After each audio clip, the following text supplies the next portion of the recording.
How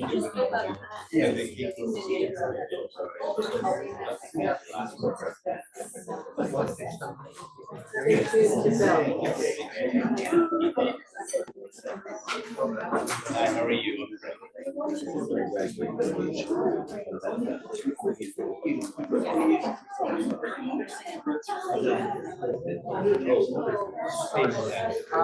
my favorite experience. That's your cat? That's my cat. My cat.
Welcome back, everyone. We'll reconvene the meeting. The time is 6:01. Closed session report, item 3A, threat to services and public facilities, consultation with security consultant, information received. Item 3C, public employee discipline, dismissal and relief, release NRPT 2425-1. Pursuant to Government Code Section 54957, the board approved the non-reelection of the certificated teacher 3025 by a vote of 5-0, 0 no's, 0 abstained. Item 4, public employment teacher PE 2425-4. In the matter of PE 2425-4, the board in closed session approved the employee leave request by a vote of 5-0, no abstentions. All right, we'll move on to item 6, patriotic exercise. We have some Lincoln Lions here. Yes.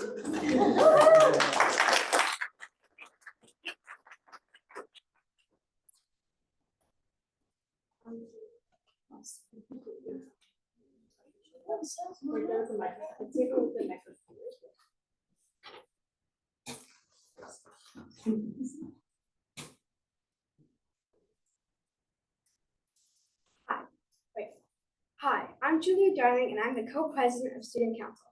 My teacher is Miss Sennett. I love art. I love the art we do in my classroom, and I love the slideshow presentations that we also do. I have I have many memories at Lincoln, but my absolute favorite memory is meeting my TK buddy for the first time and knowing she would be like a little sister to me. And now, to honor Black History Month, we would like to both share and present a poem by Amanda Gorman. The poem I'm sharing today is from The Hill We Climb. For there is always light, if only we were brave enough to see it. If only we were brave enough to be it. My name is Paige Shea, and I'm Student Council Co-President for Lincoln Elementary, and my teacher is Miss Grover. What I love about school is that I am in a combination class, and I have many friends of different ages.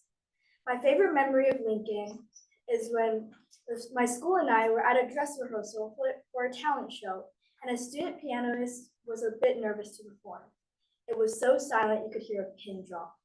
Suddenly, one voice shouted, "You can do this," until everyone erupted in kind sayings until the whole auditorium was shouting. And that was when I realized how Lincoln is such a close community. Now I will be sharing Amanda Gorman's poem, Power of Firsts. A girl who dreams to be the first in her line to go to school is the most vivid of things, like the one red spark that stands up to the sky in a chorus of wet logs. Please stand. Put your right hand over your heart and stand. I pledge allegiance to the flag of the United States of America and to the republic for which it stands, one nation, under God, indivisible, with liberty and justice for all.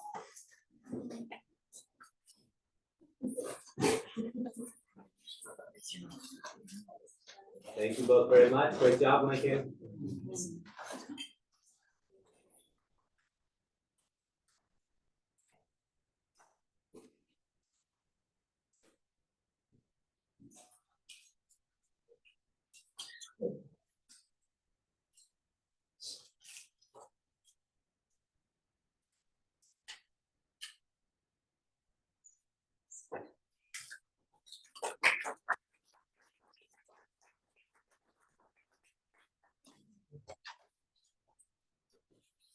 Thank you very much. I see we have some Hall of Fame Lincoln teachers in the audience. Before we get to that, we'll do roll call. Trustee Mustafa. I am present. Trustee Buscaglia. I'm here. Trustee Jay. I'm sorry to learn your name. That's awesome. I'm here. Trustee Brown. Here. I am here as well. I'll move on to the approval of the agenda. Item 8. So I'd like to make a motion to approve the agenda.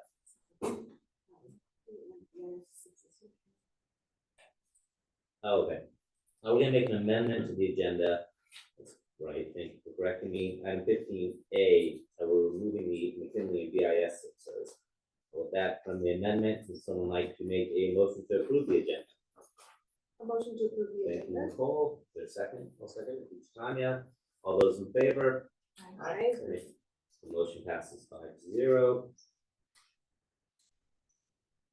Do we have any public statements related to agenda items? We do not. Right. On item 10, union statement from DEA, Michelle. Continuing the Lincoln theme.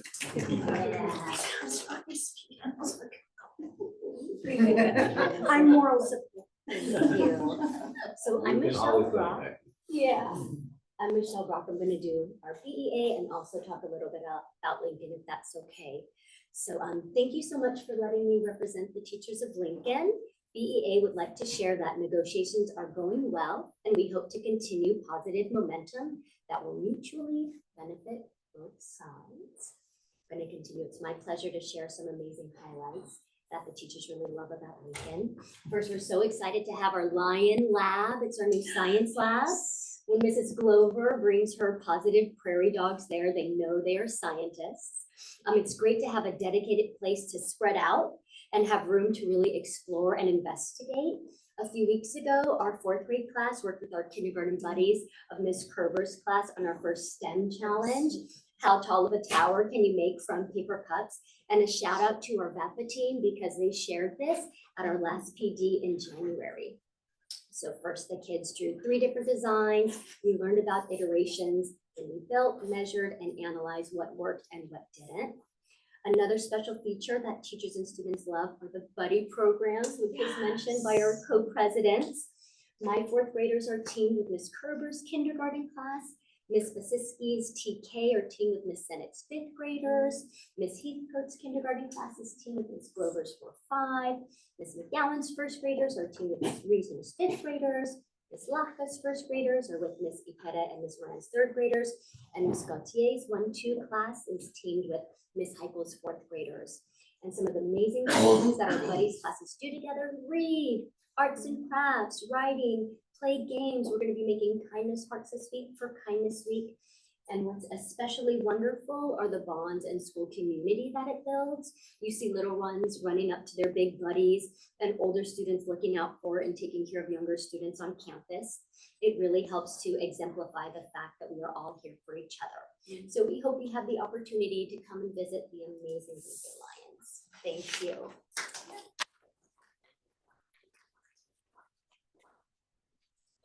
I understand we don't have someone here from CSEA, but you say that's correct. So we'll move on. Item 12, statement of principles and school plan.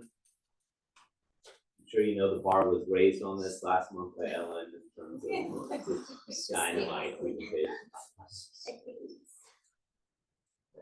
All right, the principals update.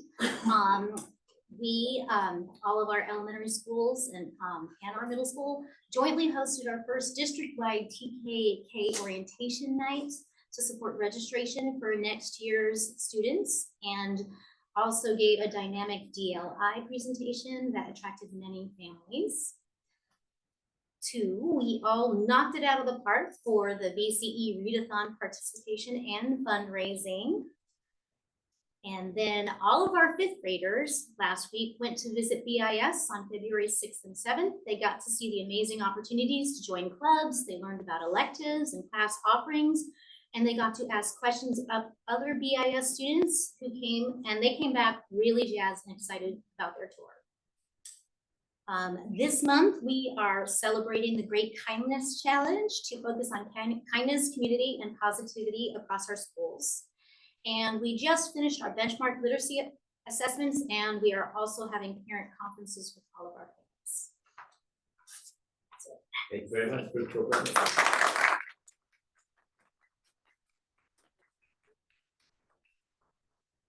Great, thank you.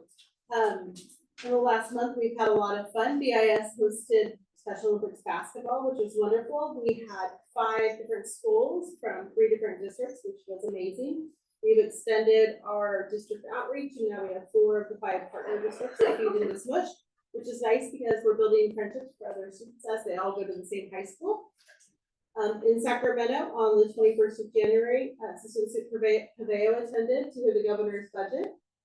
I had the pleasure of attending with Deputy Superintendent Scatina and also Trustee Jay to San Mateo County Office of Ed to hear capital advisors talk about the governor's budget. And we were also featured in their article with regards to all the work we've done with solar and climate tech. So each of you have an article there, which was nice to see.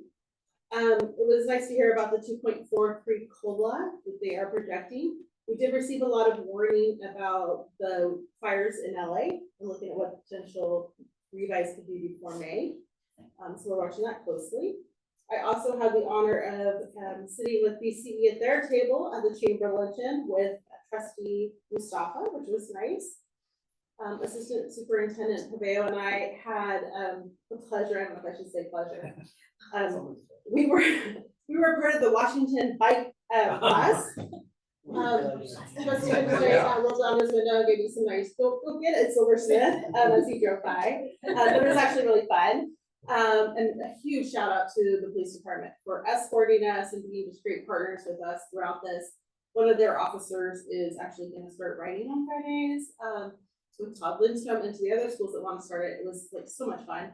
Franklin years ago used to have a walking bus that was sort of the top of Truesdale, and Cindy Wright used to pick up kids along the way. And anyways, we're talking about trying to pick up some of that and enjoying some of the momentum to have kids getting some exercise and having some fun, but it was such a great thing to turn a corner and you see these huge families on corners and like kids would take off with us and dads and moms and other people videotaping, and it was a lot of fun. I was able to attend the Access Superintendent Conference where there was a lot of talk just about executive orders and what's going on, and it's a great thing to know the plans that we have in place here. Executive orders, just so you know, are just how a president interprets laws have not changed. No laws have changed. It's important to know that nothing has changed with regards to our schools. We are all doing the exact same and enforcing the exact same components as safety for our students. Our buzzers are the ways we're interacting and supporting our students and they're safe for kids. So that's really important as we continue to do our great work for students and making sure that we are supporting our families for what they need. So we're continuing all of that work. We also celebrated the 100 days, which was a lot of fun. It was a lot of fun to go out to the sites. And it's also 1,000 days for those prairie dogs over at Lincoln. I went and saw those prairie dogs celebrating their 1,000 days. We attended the farmers market as a group on Sunday, and that was great to see so many of our families in the community and have them come out. A lot of our principals attended and hung out with us, which was fun. We had bets on how many families we would see and who would win. And I think we had to say you had to twice verify, and they had to come over and have a longer conversation and not just wave. And anyway, it was a lot of families that we had. It was a lot of fun. It was a great PTA council today. There was a lot of people in attendance, and I know that takes a lot of volunteer hours, and I just really appreciate everybody being there. I also appreciate all the hours that BTA, I'm morphing them, BCE and PTA put in for a readathon. That was a lot. They raised over $208,000. It's their second most successful readathon ever. Really proud of what our community puts in. And I guess last but not least, you will see that on our personnel action plan tonight, our final early incentives. And we have a couple people in the audience tonight that have given a lot of years to Burlingame. We're sad to see their names on there. They deserve it. So Ms. Glover, Ms. Kistner, you will be missed greatly as Lincoln Lions.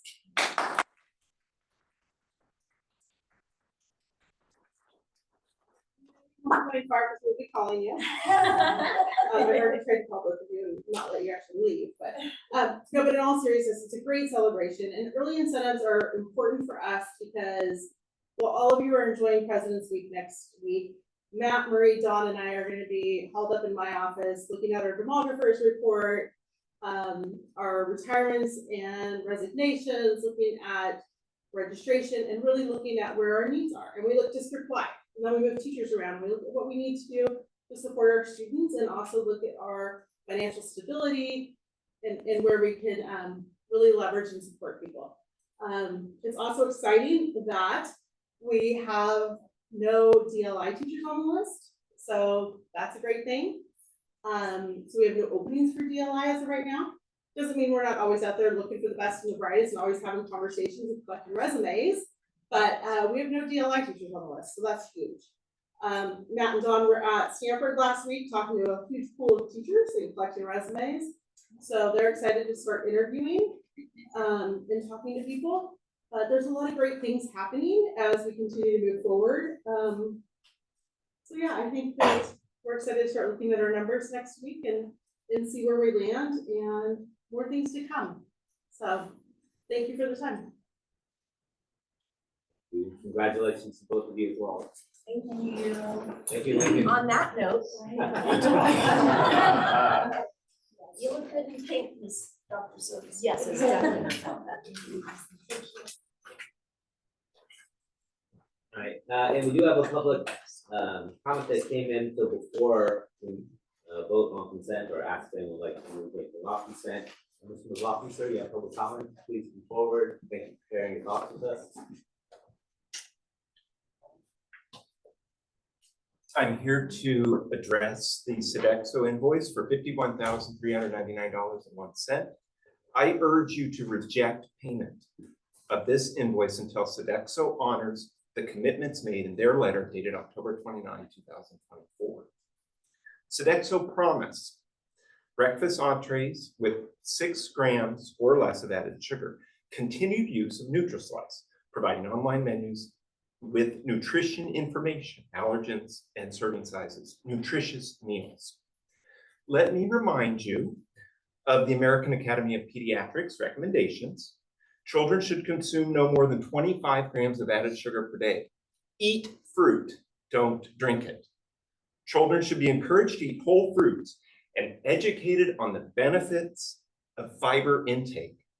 If juice is consumed, it should have no added sugar and be limited to 4 to 6 ounces for ages 4 to 6, or 8 ounces for ages 7 to 18.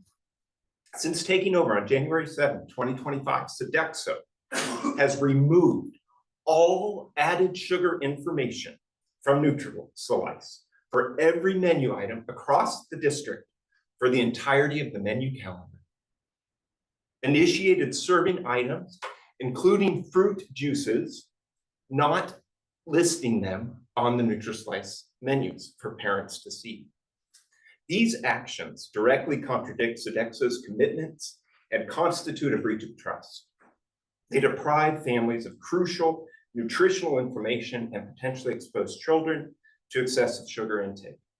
As trustees, your fiduciary duty to the people of Burlingame requires you to reject this invoice until Sodexo restores complete nutritional information to the Nutri-Slice website, ensures all served items are accurately listed on the Nutri-Slice website menus, and adheres to their promised sugar limits. Thank you. Mr. McLaughlin, sir, do you have a second item you wish to address the board on? I would We like vote to on talk consent. about 14AF as well. Please. Okay, so in 14AF, that's the demography report, you're going to see that there's a prediction that BIS is going to have 33 more students next year. This year, it's kind of bursting at the seams. There were PE classes where the number of students exceeded the capacity of the room, but determined by the fire code.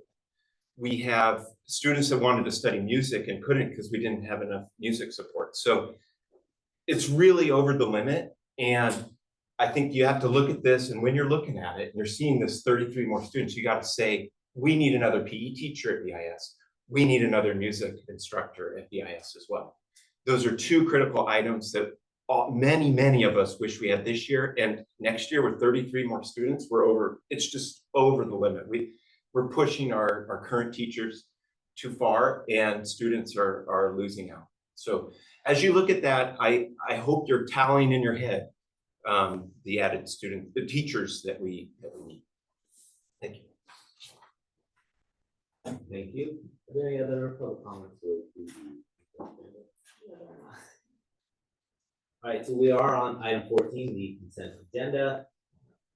The consent agenda is a way to consolidate many of the items considered by the board to be routine business. These items often require approval but do not need discussions.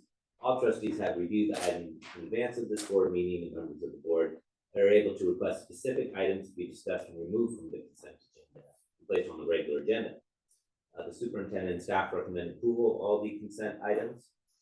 Movement of any suggested consent items is appropriate at this time if any members would like to do so.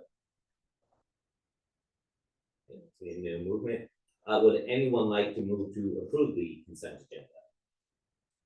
I'll move for approval of the consent agenda. Thank you, Doug. Is there a second? I'll second. 30 seconds. All those in favor? Aye.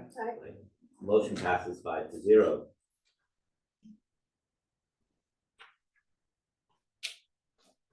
On item 15A, education, BSD school plan for student achievement. Great. Thank you, everybody. Tonight, 5 out of our 7 school principals will present their comprehensive site plans. McKinley, as you said earlier, McKinley Elementary and Burlingame Intermediate School will share their plans at our next meeting. These plans were developed with rigorous data analysis of both state and local assessments, careful examination of available resources, and in close partnership with each school's site council. They represent months of collaborative work with staff and strategic thinking about how to best serve our students and our community. For this, well, let me invite the principals up to the front, and then I'll talk about what they're going to say. So if the principal would like to come up and sit, it doesn't really matter. You guys are all, yeah. Oh, yeah. We'll be there for safety.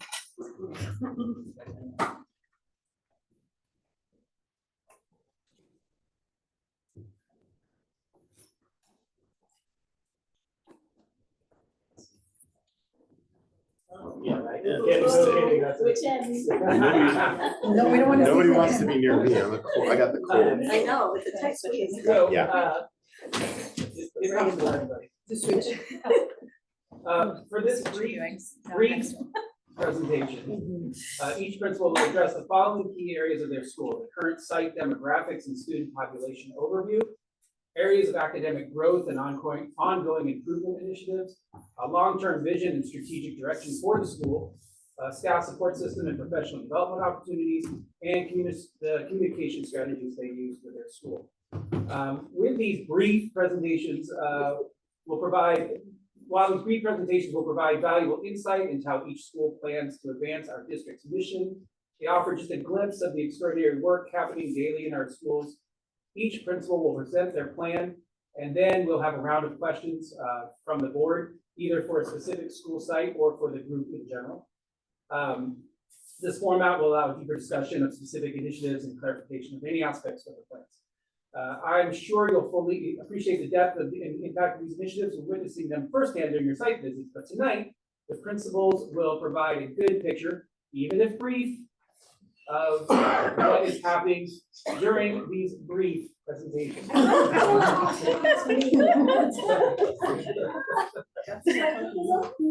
Judith, please, Ms. Lawrence, Principal Lawrence. I will be sorry. brief. As instructed. Grab that microphone. I can. Louder than I am already. Okay, good evening, Jude Lawrence, Principal of Franklin. Very nice to see new members of the board. Before I start, I wanted to just preface what I have to say and what we all have to say with a bit of a plea. Please don't think that this document that you have in front of you, the document that you've read, or what we pontificated about up here this evening is everything that our schools are. The best way for you to find out who we are as a school and what we're all about is to come to our site. So we're all thrilled that we've got those dates today that you're going to come to our site, come talk to the students, the staff, the families, and you will really get a feel for what we are and also find out what you can do to help us as we go through our endeavours of trying to be the best that we can do. My next preface, we'll get to talking in a minute. A lot of the information in the SPSA is old. All the dashboard data, all the performance data in there is last year's. And just remember that last year's data doesn't necessarily reflect this year's students. Yes, it can show us some trends, it's valuable data, but it isn't as valuable as the data that the teachers are reflecting on every day in their classrooms and that we're reflecting on in our offices and in classrooms as well. It doesn't show us who was feeling sick on the day that they took the test. It doesn't tell us who was distracted by the drilling happening from all the construction that was on campuses last year. It doesn't tell us about the EL student who was at a huge disadvantage when faced with reams and reams of information in a state test that isn't necessarily built for them. It doesn't tell you about the kid who has the best spin pass in the 3rd grade. It doesn't tell you about the kind student that spent her recess with the TK students. It doesn't tell you about the newcomer who is now leading our community assemblies. So those are my 2 prefaces, and now I will be brief. Thank you for your brevity. Yes, okay. So that said, you've got questions for us. The demographic information that you requested is in the document. The only piece of information that maybe you haven't seen you asked for is the number of languages. And now at Franklin we have 23 languages, which were second only to BIS now. So every year we have another language added to the school, which is a wonderful thing. It adds to the rich tapestry on campus, but it also underscores the need for a district-wide robust approach to EL instruction, which increases every year. Your next question was, what area of academic growth are you currently working on? You'll see from the Franklin SPSA that CASP scores went up in math and down in ELA. So I could tell you that we're focusing on ELA this year, but that's not entirely accurate. And in fact, we're working in all academic areas. areas to achieve growth for all students. Academic goals are student-driven, growth targets are student-centered. Come to our student-led conferences, you'll hear students identifying their own goals and driving their own learning. Come to our data chats, you'll hear discussions about progress and what interventions we need to make in all subject areas.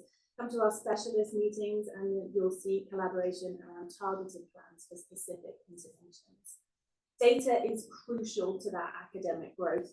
And we're seeing some movement towards getting better data systems in place. Don and Sue doing a lot of work on PowerSchool and Performance Matters, principals getting access to Amplify for literacy data, getting our hands on more information that will allow us to target our academic growth better in the coming years. Still work to be done on that front. For instance, we're looking forward to getting assessments for upper grade math so that we're not operating in the dark. We're excited to bring in accessible real-time longitudinal assessment data through some system like iReady or MAP, which will give us real-time data. So another question was around what's the long-term vision for the school, and the Franklin community vision for our school is pretty simple: to make our school a place where all students love to learn, all teachers love to teach, and all community members feel welcome and included. We have a mission and a vision statement in our family handbook. I invite you to go take a look at it. It's a lot longer than my brief overview of what our station mission is, and I'd love to talk to you more about your vision for the district going forward. I think all of us would love to have that conversation about where do you see us going and how can we align our visions as a community with the district's vision. What am I currently doing to support my staff to achieve their professional goals? Well, the honest answer is probably not enough. I listen a lot, I mentor, I guide, I provide encouragement and resources where I'm able to, but I would like more space in my daily work schedule to be able to spend more meaningful time with teachers and to be the instructional leader that I would like to be. I'd like more resources to meet professional learning needs and passions in my staff, and I'm really looking forward to overhauling our evaluation process to enable the staff and I to be focused collaboratively together on professional growth. One of the ways I have been trying to build capacity at Franklin is through PLCs, professional learning communities. We got off to a great start with the backing of the district, sending teachers to the PLC Institute, creating weekly space for collaboration time focused on meeting student needs. But we're in a critical point now. We need to invest in the process if it's going to take off across the district. We need more training and dedicated teams and time. I'm passionate about that, and I'd love to talk more with the board and superintendent about how and why we should be investing there.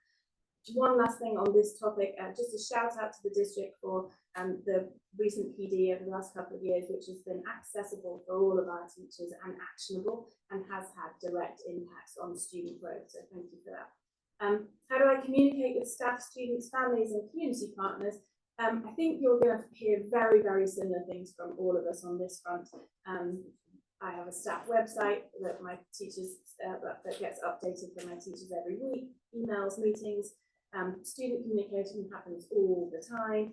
We have assemblies every week. I have a student advisory board, which goes right down to kindergarten level. Family communication, newsletters, news flashes, PTA meetings, coffee chats, and I'm always out at pick up and drop off. And the last question was, how do you promote your school? And really, my focus is on keeping my students, teachers, and families happy because they are our best cheerleaders. Brief enough? That was good. Okay. Mine will be more. I did please. Do you introduce me or do I introduce Everybody, you? this is Ms. Cruz, got the principal. Thank you. I'm going to be going alphabetical order. Good evening, everyone. My name is Ellen Cruz. I'm the principal of Hoover. And at Hoover, our vision is encapsulated in the phrase, Hoover Hawks, together we soar. We firmly believe that a connected and collaborative school community enables us to achieve our goals. Hoover School serves approximately 229 students from transitional kindergarten through 5th grade. That's an increase from the SPSA numbers you will see from 215 from last school year. And our dedicated team on Summit Drive comprises 10 teachers, 9 classroom teachers, and 1 resource program teacher. We're supported by 3 classified aid staff members, our school secretary, and myself as administrator. We're a small but mighty team. Our student demographics at Hoover, 6% of our students are Hoover Hawks are English learners. 12% are fluent English learners. We have 43% of our students that identify as white, 37% as Asian, 9% identify as having 2 or more races. We have 5.5% Hispanic students, and 5.1% of our students are socially economically disadvantaged, and about 5 to 6% receive specialized academic instruction. So, if you haven't heard yet about something that's a trademark of Hoover, is really the collective embrace of an annual theme. And it's an annual theme that unites staff, students, and parents. And this year, Dawn, I think you might be the only new one here. Our theme is Just Help, which has inspired the introduction of fifth grade helpers. And these student leaders are really playing a pivotal role in fostering a mature environment at our school by really facilitating those positive school experiences. From the car line to recess times, they're mediating conflicts, they're encouraging inclusivity, and this initiative is not only cultivating responsibility and a sense of community service, but it's also preparing them to stretch their wings on the Hoover campus as they prepare to live at school. So our parents this year have also embraced Just Help theme by actively participating in lunchtime recess. And one of the things that they said they needed was more support, more training, how to step in and support our students. So we've had 3 training sessions for our parent volunteers this year, so they can be better helpers at our campus. We have another one coming up this week. And so this theme really encompasses something that's embraced by the entire community, students, staff, and teachers. In terms of academics, as you've seen from the SPSA, Hoover students demonstrated strong performance. And while we celebrate these achievements, we are continuously seeking opportunities for improvement. So this evening, I'd like to focus on the academic emphasis on English language arts, in particular, the listening claim. I'm not sure if you've noticed, but on the listening claim, that domain presents significant opportunity for growth, with only 23.33% of our students across grades 3 through 5 performing above standard. And we recognize that listening with attention and focus, plus comprehending what is being said, are really critical skills. And so this year, we're really striving to improve in this area. And we've talked as a team and a staff about how to incorporate more opportunities for students to practice listening activities with comprehension attached. So I was just in a TK classroom this week, and what that looked like was a small group of students watching a read aloud book called Spork. And then they went back to their desks and they worked on a response sheet, drawing a picture about what Spork was about. This goes all the way through, articulated in other grade levels where we have teachers embracing school tools like ListenWise. We have Kids News, and I know other teachers across the district are embracing these types of tools too, which include video and audio recordings like podcasts or news clips. And then there's comprehension checks as well. So that's something as a tangible action and next step that our Hoover teachers are taking on this year. And one thing that we noticed based on students learning in this is that even though they have the opportunity to rewind, rewatch the video, they don't. They just click the answer and move on. And so what we're talking to them about is making sure to emphasize rewind, re-listen to ensure that they're having really thoughtful and accurate responses, and this is going to be. So in terms of my vision as principal at Hoover, I really see Hoover as a vibrant learning community where each individual feels that strong sense of belonging, is valued and respected. And we really have this unique configuration with so many combination classes each year. And it really promotes an environment that embraces differentiation, including students that receive support services and specialized academic instruction within the general education classroom. And our vision for Hoover is one of belonging and inclusion for all students, encouraging collaboration among students of varying ages. Loved what I had our Lincoln students say today, and abilities, and thereby enhancing both academic and social. It's really around inclusion. If you walk along the hallways at Hoover, I'm so excited. You are coming to visit in March and April. The hallway art will delight you. Hoover teachers are passionate about arts integration, and they're so creative. And this year, that's just been extended and enriched with our VAPA coaches across the district. Along with other elementary schools, our students are participating in visual performing arts lessons, drama, performance, and we're really starting to see opportunities for the arts to extend and enrich the learning experience across content areas. Following the lead from other schools, I know lots of other schools, Roosevelt and Washington, have maker spaces and wonder labs. We're excited to launch maker learning activities this year at Hoover later this year, closely tied to units of study. So given our unique configurations, creative teachers, multi-age classrooms, combination classes, plus our real communities embrace thematic learning, I see that we have a lot of opportunities at Hoover to further integrate thematic cross-content curricular learning. And I hope to explore and learn alongside our teachers in teaching within combination classes, in thematic, and even looking closer at project-based learning pedagogical approaches to engage students in real-world meaningful projects that combine various curricular areas including research, inquiry, the arts, and authentic audiences for presentations and communicating methods. You'll hear a lot about the PD this year. It's been strong for teachers. One thing I notice when I go to those sessions is I don't see a lot of classified staff there. I'm committed to inclusion and a sense of belonging for all staff members, teachers, and classified alike. And so something that's really important to me is extending the opportunities for our classified staff to participate in staff meetings, to attend professional learning sessions like count and collections, CRLP learning sessions, and supporting inclusive practices. I see classified members as the glue that holds our teams together.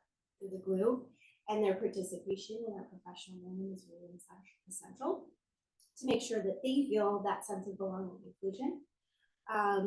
So that's something in terms of professional development and professional learning as a vision. So this year I've been actively working to spotlight Hoover learning and wonderful initiatives through our newsletter. And next up, I really aim to improve our presence on Instagram and our school website. In fact, we have an upcoming training session aimed at improving our web pages to ensure that we effectively share the stories, we show images, and powerful learning and remarkable happenings happening right here within our school community for the world to see on the World Wide Web. I'm really dedicated to ongoing professional learning for every staff member, inclusion work and differentiated instruction, especially within combination classes, so they can reach all of our learners. And I'm just grateful for the opportunity tonight to share some of Hoover's collaborative and collective efforts. We love spotlighting all the work we're doing together to live up to our vision, because we believe that Hoover Hawks, it's together that we soar. Thank you. Let me introduce Sarah Marinello from Roosevelt Elementary. I'm so excited to hear and hope she brings up how they had the highest math scores in the last 5 years of their school. All thanks to. Go ahead. Yeah, this is going to be great because it's been such a tough road to follow. Hi, thank you so much for having us here, and I'm pleasure to meet all the new board members. I'm going to highlight the demographics from our school to start off. We have a total of 305 students. 31% of our students are Asian, 4% Filipino, 21% Hispanic, Latino, 29% of our students are white, 9% are 2 or more races, and 7% were not reported. We do have 24% socioeconomically disadvantaged students, 27% English learners, and right behind Franklin, we have 22 different languages spoken, which is a source of pride for Roosevelt and always has been. We have 22 certificated employees, lovely, amazing teachers that I get to work with, 13 classified employees, $11,500 in Title I funds, which is in the SPSA. And some special programs that Roosevelt have that makes us unique is our fully inclusive preschool program, our 2 special day class programs. And that kind of leads me into kind of what makes Roosevelt a shining star. That was one of our prompts. And our identity and our motto is built on the "We Are Roosevelt" kind of feeling. And like I mentioned, it is unique in the sense that we're fortunate to house the district's 2 special education classes and the preschool program. The diversity and the range of abilities at Roosevelt is what makes it so special. And when you come onto campus, I really very excited to show you around and introduce you to all the classes there. I'm most proud of how our school culture fosters a sense of belonging for all students in these programs. And the programs not only benefit the students, but Roosevelt students as a whole. I have been at Roosevelt for 13 years, and it's amazing to see the inclusion because we practice it regularly, and just the empathy and the care and the patience and the acceptance of all the students. It's special to see. So this type of culture has been there and started with our educational leaders at the site, and I really am honored to work side by side with them because it's a special place. In regards to our SPSA and our academic growth, I realize that attendance is such a critical factor in student success. So that's a big focus for me moving forward with Roosevelt. Our dashboard data shows that 11.4% of our students are chronically absent. English learners face the higher rate of 17.6%. And our socioeconomically disadvantaged students experience a notable 26.3% of chronic absenteeism. So this is a source of growth that I really want to be focusing on moving forward. And it's a key priority in my improvement efforts. A long-term vision for Roosevelt for me is to continue to promote our culture of belonging and inclusivity and build upon the strong foundation that has been created. My vision is for all students to achieve at high levels, celebrate successes, big and small, and leave Roosevelt as kind humans. I think it's super important and something that we should celebrate a lot. So kindness goes a long way. Professional development opportunities. As a site, we're really focusing on implementing structured literacy across and phonics instruction across all grade levels, even the upper grades where it seems to have been forgotten that we still need to explicitly teach phonics and to catch up any students that might be lacking in those areas. So it is a huge focus for us. We're continuously improving these practices during our professional learning communities time. It's a dedicated time every week. Communication has been a really big focus for me as I transition into this role. Being outside, I think she said morning traffic and afternoon traffic is the best time to connect with families and students. Being out at recess and lunch, connecting with the kids and staff that's out there helping, we get a chance to chat. I send weekly newsletters via our SMORE platform, which is amazing because it translates into all of the languages that are necessary because of the diversity. And I'm pretty sure I can speak for all the principals who are using that. And it's fantastic. I really enjoyed it. In addition to the community newsletters, I send weekly update newsletters to my staff to keep them informed. We have kind of like a staff website, a hub that we go to for all information. And our Tuesday morning assemblies are fantastic. So we gather on Tuesday mornings out on the blacktop, all the students, the staff, our student council gets to shine, the student leaders. I actually prefer when the kids take the mic and take the lead. So that's been great. And we've continued on Mr. Claveo's jokes, but the kids tell them now. I do not tell the jokes anymore. And it really is a place where we continue to reinforce our social emotional learning of our bare necessities of being safe, being kind, and doing the best. And really leveraging my partnership with the PTA to make adjustments accordingly to, reach more families and reach out to the community. So, thank you so much. And I'm looking forward to everyone's visit to Roosevelt. And I love this. Everyone, Maybe, no, here, no. Good. Jen? They're not amplifying. Shirley Clem from Lincoln. Sure. Well, good evening. I'm Shirley Clem from Lincoln Elementary, where we strive every day to be safe, be kind, be ethical, and be the roar. So our Lincoln demographics I'll share with you. We have an enrollment of 411 students. That's a very stable population, almost the same as last year.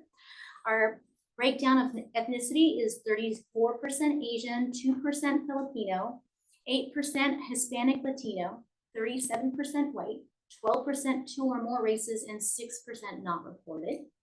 We have 10.2% socially economically disadvantaged in that student group.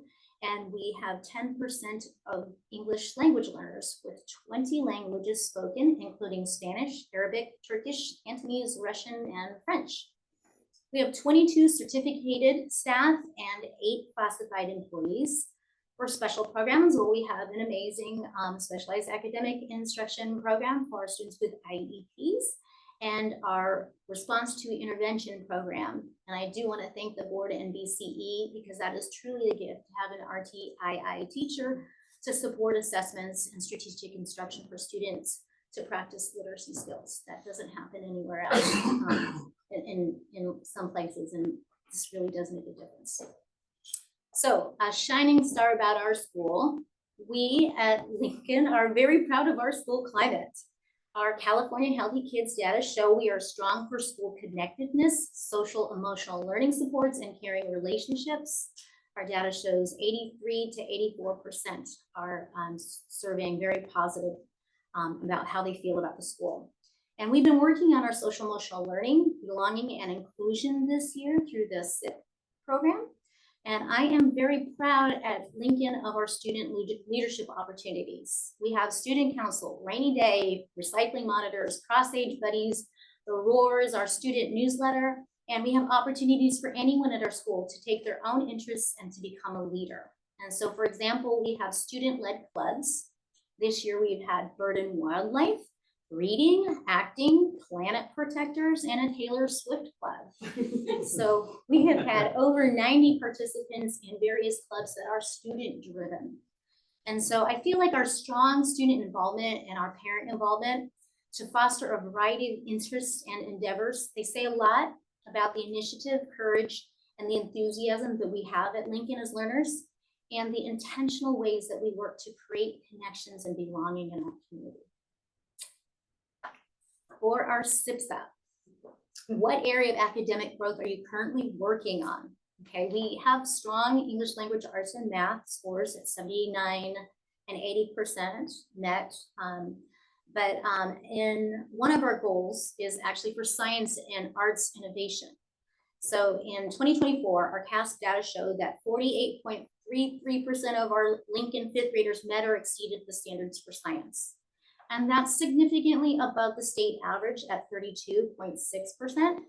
But that said, we do want to increase our percent met and exceeded on the CASP science. And so our goal this year is let's bring it up by 5%. Okay. So this year, toward that, we opened up a STREAM Lion Learning Lab. And I know we're like STREAM, but we've coined it because that STEM keeps getting bigger and bigger. So it's science, technology, research, engineering, arts, and mathematics now. So our Lion Learning Lab, our teachers are learning how to use the lab. They're collaborating. And we also have parent volunteers that are supporting with finding when we want different materials and setting up labs. And we are working to integrate science and art learning across our subject areas.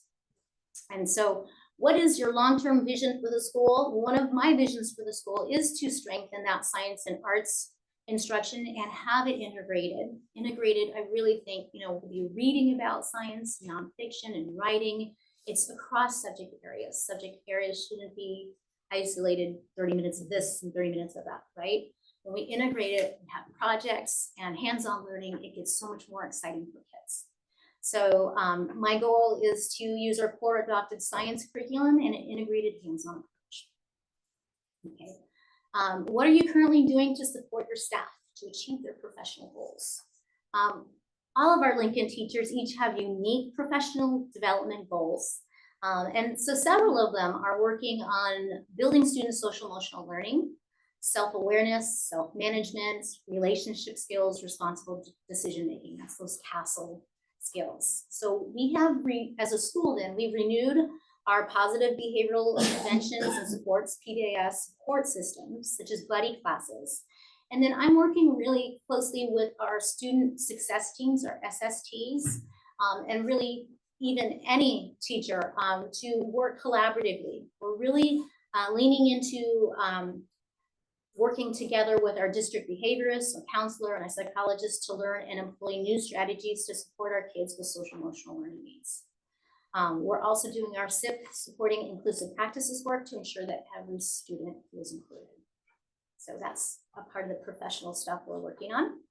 And then how do you communicate with staff, students, families, community partners, and how do I promote the school? Okay, I'm in and about every day around the campus, especially at lunchtime, to connect with the students. I have staff news, emails, and a Google Doc, like a staff hub, to connect with my staff. So we have like the one-stop info page. And likewise, Lincoln has weekly school newsletters, and teachers also email their families with classroom news every week. We're always working to keep our lines of communication open and to connect with our families and our community to promote our Lion Pride. From Friday morning assemblies to conferences, Dad's Club activities, and through partnerships with local organizations. And so, for an example, is that this week we are working with the Burlingame High School Leo's Club to collect personal care products for California fire victims. Our former students are always coming back to visit us and to inspire our current students. Thank you. And I got it. Armia. Oh, thank you. Go ahead. It feels awkward because then how else do I start? Hi everyone, my name is Alyssa Jaramillo. I'm the principal at Washington. This is my second year as principal there. And I'm excited to share a little bit about our school, although I will say 40% of you should know a lot of this already. So at our school last year, our enrollment was marked as 399 students, or one short of 400. Don't worry, we ended the year above it though. I will say though, this snapshot of like our data from last year is very different than where we're at this year. So we're already over 420 students this year. We've had a lot of new families join our school this year, which has been such a great opportunity to get to know more people and to show them the Wildcat way. We do, as of last year, have about 21.8% of low socioeconomic status families. We're over 30% now. So there's been some shifts. So some of the plans that we've been making might feel a little disjointed from the data that we had, but it is really rooted in what we're seeing within our school and some of the needs that are presenting itself, both from the CAS data that you can see in the report, but then also just anecdotally what we're seeing day to day. We are very lucky to have 17 classroom teachers at my school. We have an RSP teacher, an RTII teacher, Ms. Fordham. We have PE and music. Once again, shout out to BCU. Thank you for that. For our classified staff, which I just have to say, we have such a wonderful group of classified staff. We have 2 TK aides, we have an RSP aide, an instructional aide, we have our custodial staff, our noon duty supervisor, we have a behavioral aide. And I mean, honestly, we have such dedicated staff members, and a lot of our staff members are actually parents as well as students at Washington, which is a really special thing. We are a school that is really built with involvement from our community. And that is something that from the moment I was even interviewing for the job was so apparent. And it has been such a fun year to be, as a second year principal, really getting to look forward to all of the events that I got like a preview of last year, and really expecting what the fun parts will be, and being able to work with our Dad's Club, with our PTA, with our school staff, with our students to make it even more fun this year. The amount of traditions that Washington has is honestly a little overwhelming at times, but it is a really, really fun part of our school. And I think that having so many of these rich traditions that our classrooms do, that our PTA and Dad's Club does, and some of the new ones that we've been bringing, is part of what's making our school such a warm environment for our new students that have joined us this year, both our TK and K students, but also our new to the district's families that have joined us. We had a lot of growth with our CAS data last year. It was wonderful to see. We had a lot of overall growth for students. We do see, though, despite the gains that we made in math and ELA, we really do have some work to do still to support some of our student groups, in particular our low socioeconomic status students and our English language learning students. And that is something that although not unique to our school, it is something that we really want to continue to target. Part of what my staff and I and my school site council and I have been discussing is trying to create more opportunities for hands-on learning and also to find ways to really enrich academic language to try to make particular, because although we're trying to make every day in our learning important, but also that state test is really important, and there's a lot of language on there that might not be accessible to all of our students. So we're trying to find ways to incorporate both of that to make learning more engaging and fun, but also to make sure that we're previewing the needed language that they would have.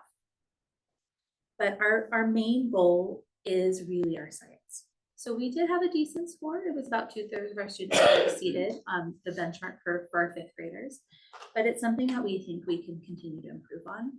And science is such a fun and engaging curriculum area for students. So we think that that is going to be something that we have been doing as a team is trying to find more opportunities for students to go into our Wonder Lab. And we're so grateful to have our VAPA teachers available to be able to bring classes in there to help get the learning happening in that space, but also bringing back those ideas through the use of like the website that they've been preparing, just to have more opportunities for students to learn that way.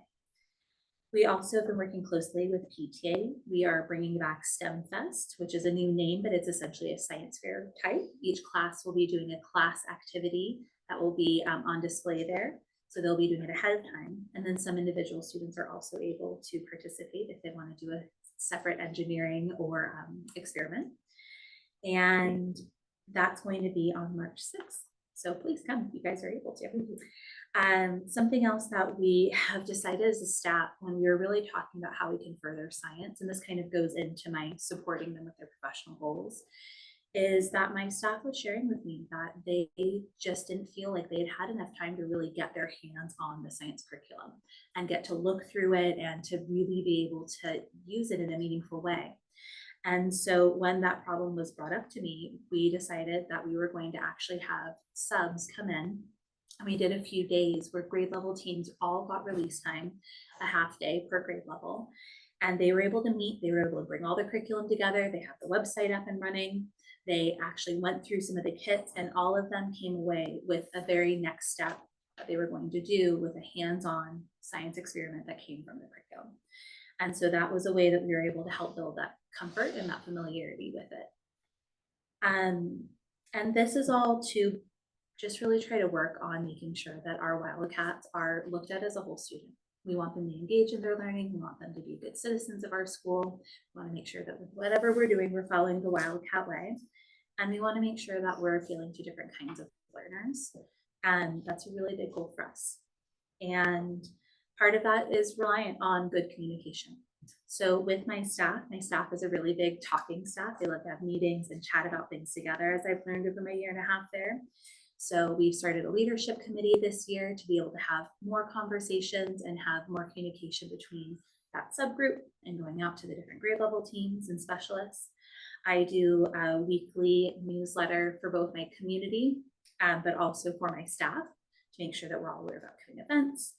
I love our new digital marquee, and thank you to Principal Lawrence for showing us how to make them look fancy. It was a really fun thing. We're all sharing as principals our slides, which is cool. I try to be really present at my school and make sure that I know as many people's names as I can and greet them every day. It's a really important part of making sure that they're starting off their day well. We love assemblies at my school, and although we don't really fit in the NPR for in-person assemblies right now, we're deciding to move to a recorded way of doing it just so that we can make sure that we're able to get a lot of information out and that kids can maybe take breaks and talk about it with their teachers a little bit more. Although we're hoping to maybe figure out a new in-person way that maybe has to be outside. I'm out frequently at different playtimes, and I really try to make sure that kids get to see me in different settings. So a tough thing about being a principal is often if you're talking to kiddos, a lot of the time when you talk to them, it's during a tough time, whether maybe they're upset, they're in trouble, maybe there's some sort of issue. So one of my favorite things is weekly, I do a restorative recess where kids can come and play games with me. And it's a way for me to reinforce the Wildcat way, to just show different games to play, to help build connections with the students, and to have a more positive relationship with me outside of sometimes those tough conversations. And it's also a way for staff to refer students who need a little bit of practice with different like social skills and things like that. So it's open to all students, but some kids are assigned to it, which is a nice recess alternative because even though they might be in trouble, which they're not, but they still get to play games. So that's a snapshot of my school. Thank you all.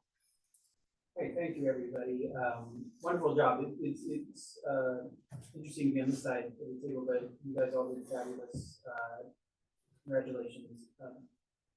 So now it's questions or any feedback or any comments that you have for one or all of them.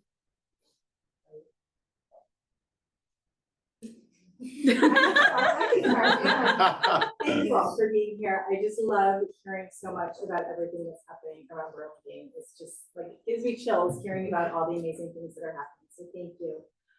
One thing that I feel like came up a lot in reading over the plans that we didn't touch on as much tonight is the big improvement in attendance. So it looked like there had been a big improvement. So I'm wondering if you can, but I don't think we're quite where we all want to be yet. So I'm wondering if you can share some of the successes that you've had in increasing that attendance number and maybe some plans going forward.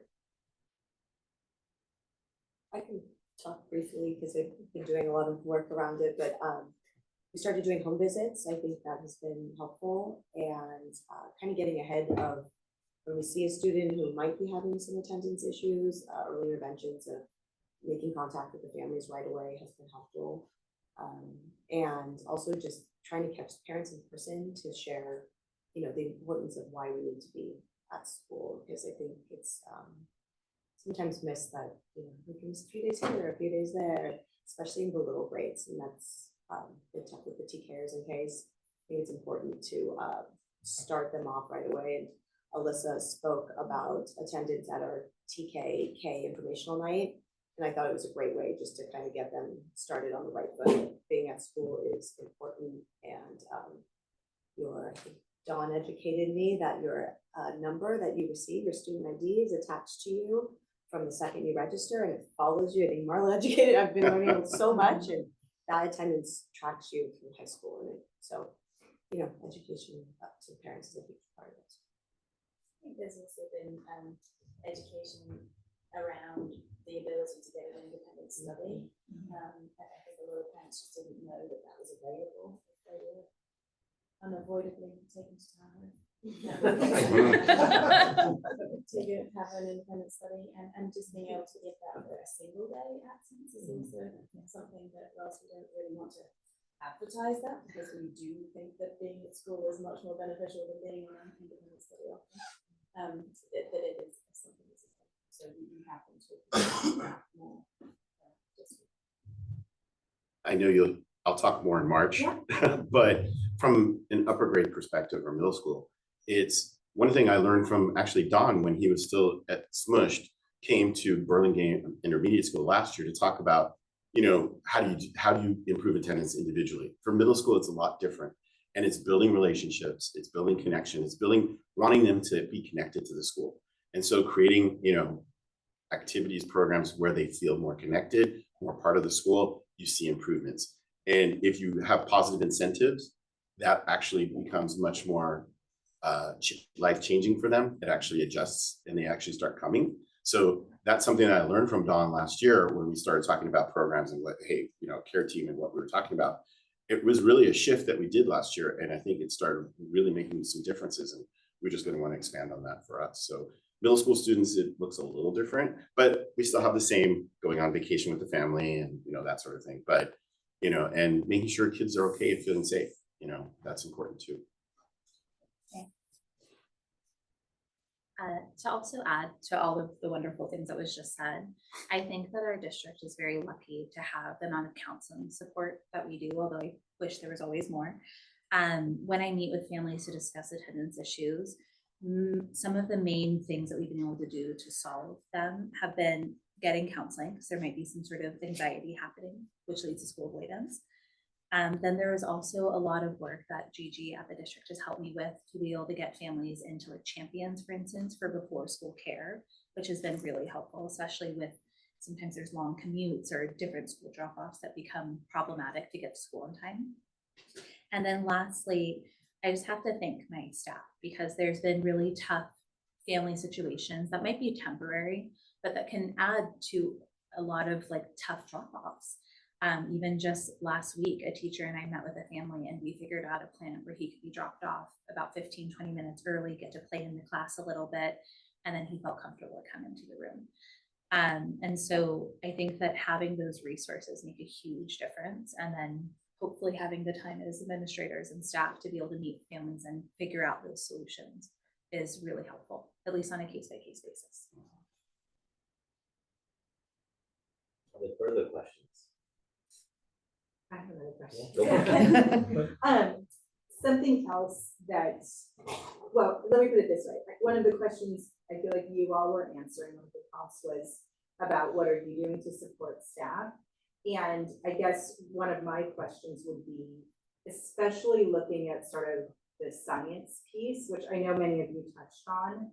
And I think, you know, particularly here in Washington, having those teachers have that time to really dive into the science curriculum. I guess one of my questions is sort of looking forward. I know there's been a lot of really great PD. A lot of you talked about how great the PD has been so far, but sort of looking forward, especially with the lens on science, what are some things that you feel like are needed to support teachers in really diving in, implementing all of the science that we would love to see happening in our schools?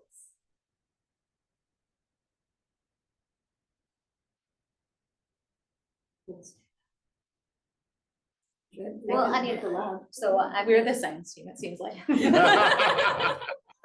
like science too. yeah, I think the time is really the most important component there, and I love how she's had some sub-release days, and I want to get more creative with that too. That's really inspirational to me, because we actually use some of our staff meeting time to get oriented to the new lab, to take time to plan with each other, and then we're trying to marshal parent resources. So we have like the shared document, and if they type in their needs, we have a little cadre of parent volunteers who will help find that missing item, right? Because if you're going to do a lab and then you can't find them, you find buses. Although there's tons of those, or certain things, right? The batteries, right? That can be a barrier to ultimately getting that lab done and scheduled in a timely way. So having our volunteers to just be on the lookout to support, I think that's you know, we're new at this, we just started that, so I'm excited that it'll help. Can I just add again, from middle school perspective, thank you. I have a loud voice, I think, but it's Just in case. nasally right now. Oh, okay, sorry. Very good.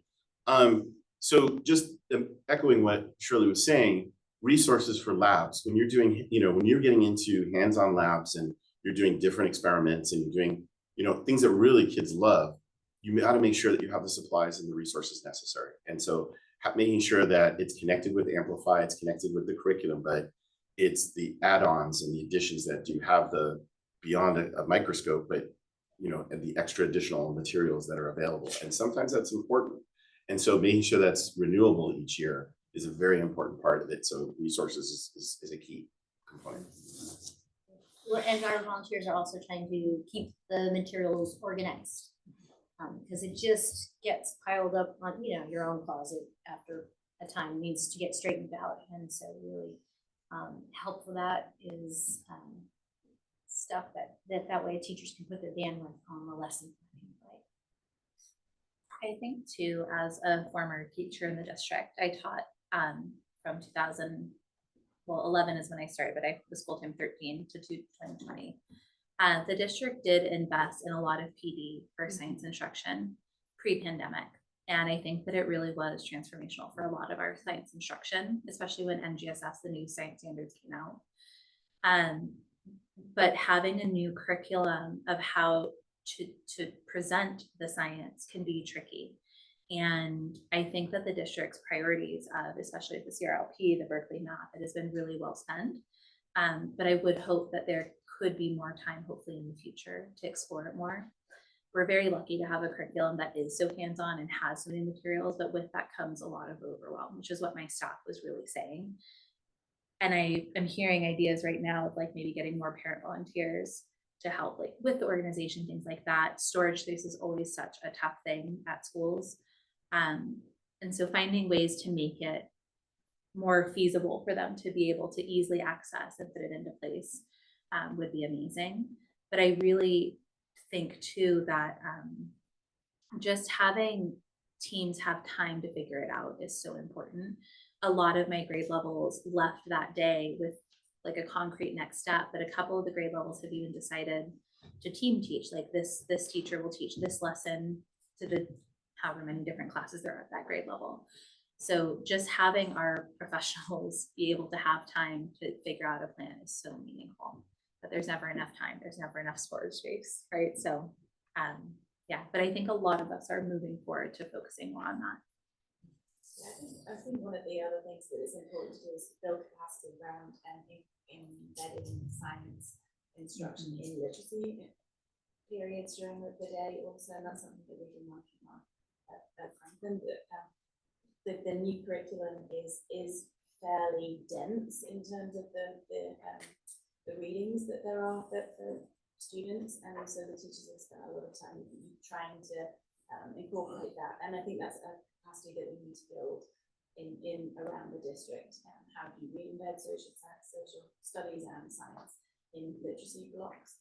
The curriculum itself as a tool is not perfect, and the teachers have done a lot of work on trying to figure out where the holes are in the curriculum, because it is hands-on, but some of the hands-on activities aren't super beneficial. So there's been a lot of supplanting of some of the hands-on within the classroom, and my teachers love teaching science, so I think it's great to see them going out to find other things, and I think having an ability to share that across the district would also be a really useful thing to do. I'll just chime in one more person to say about time. Being a multiple subject teacher is very challenging. You have to teach math, reading, writing, social emotional learning, science, social studies. So just the time for teachers to have release time to dig into the units, to dig into the curriculum, to organize it, to think about how it should be organized in the storage unit so they can get it out, to label it, to have the parent volunteers be able to come in and set it up. It just takes a lot of time, especially when you're teaching so many different subjects each day. So professional learning around the curriculum, professional time just with teachers to teachers. We hear from grade levels, like they would just like time with their grade level colleagues across the district to talk about content areas and what they're teaching. So any of those types of release times support teachers with implementing science, since it seems to be for everyone. I just wanted to add about time. With the new schedule, bell schedule for middle school, having the block schedule is really great for experiments and labs. And that has been a very positive experience for our middle school, is now they can really spend a lot more time with the experiment, because it is an intensive time. It is a setup. And then, you know, when last year when they were doing it with shorter periods, they didn't have the time to finish, and then it's like, stop, clean up, where we're doing. And now they have a lot more time to really dedicate to those intense learnings, deeper learning. And I think it's very positive. So, with respect to time break, you all have school tomorrow, so I do need to. Are there any further questions? No, question. I was going to make a comment on the question. I just appreciated seeing the progress on and you asked a good question about attendance, but on chronic absenteeism, and you know, some of that's probably independent study, but just that we're making progress on that, because I know Don's important to you as well, and all of us, but all the other goals are correlated to whether the kids actually show up and sit there and you know, get to interact with their peers and their teacher and everyone. So it's great to see that. I know the data is a year old, so I think those trends continue. I guess we'll find out, but just wanted to commend everyone on that, and I appreciated seeing that data and discussion in the site plans. Thank you all for the time tonight. You our Principal Lawrence, excuse me. You can call me. Yeah, that's okay. You spoke of wanting more time in the classroom, you know, and we realize projects and assignments like these take away from time, many hours of your day. But it's really important work, and we thank you for everything you did together. I know it's time consuming. assuming you have to come here in the evening when you have to work tomorrow morning as well, so thank you. It is a voting item, so these folks have one more item after this, so would someone like to make a motion to approve the school plan for student achievement? I'll make the motion to approve. Thank you, Tanya. Is there a second? I'll second. Thank you, Katie. All those in favor? Aye. The motion passes 5-0. I'm sorry, just to clarify, are we approving all 7 or? No, we're approving 5. We made a friendly amendment earlier, BIS, and we can make next meeting. Right, Matt, are you on item 6? Don. Excuse me, Don, yes. Thank you. Tonight, we're looking for vote of approval of our 7 comprehensive safety plans for our sites. Special thanks goes out to Jen Baker for helping coordinate setting it up and working with our team to make sure that they were on task and did a great job. So thanks, Jen. And a bit of history of safety plans. So back in 2000, fresh out of Columbine incident, California adopted the safety plans for schools, and so that would be the idea. I mean, it's sort of gone through many different iterations, and some school districts and schools have 300-page documents. I'm happy that with county support and help, we've been able to get it down to 16 pages for the internal document and about 8 to 9 pages. Okay, and so we've gone past the point of printing out all of our Healthy Kids survey data and all of the different links to ed codes and things of that nature. The normal progression is in August, the site principals will go through and start to build out their triage team. So they'll start building out, they'll start looking at their staff, they'll update their drills and fire drills for the year, looking at their calendar and updating their plans. It's a unique document. It's sort of, you're adopting before March 1st, you're adopting the plan pretty much that has already been in place since the beginning of the year.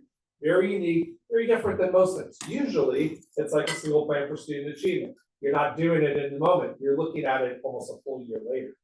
That's not the safety plans. These are usually the plans. There's staff that are actually, they're approving it, but it's already been implemented. More than half the drills have already happened, okay, that are included in the plan. So understanding that in about September, principals will meet with their site plans or their safety committees. Sometimes those are both. Sometimes they are separated. It just depends on the school site and the culture. They're looking at data. They're trying to bring goals and plan around make plans and goals around with the data that they see from their Healthy Kids survey data, from discipline data, attendance data, and other behavior measures related to that.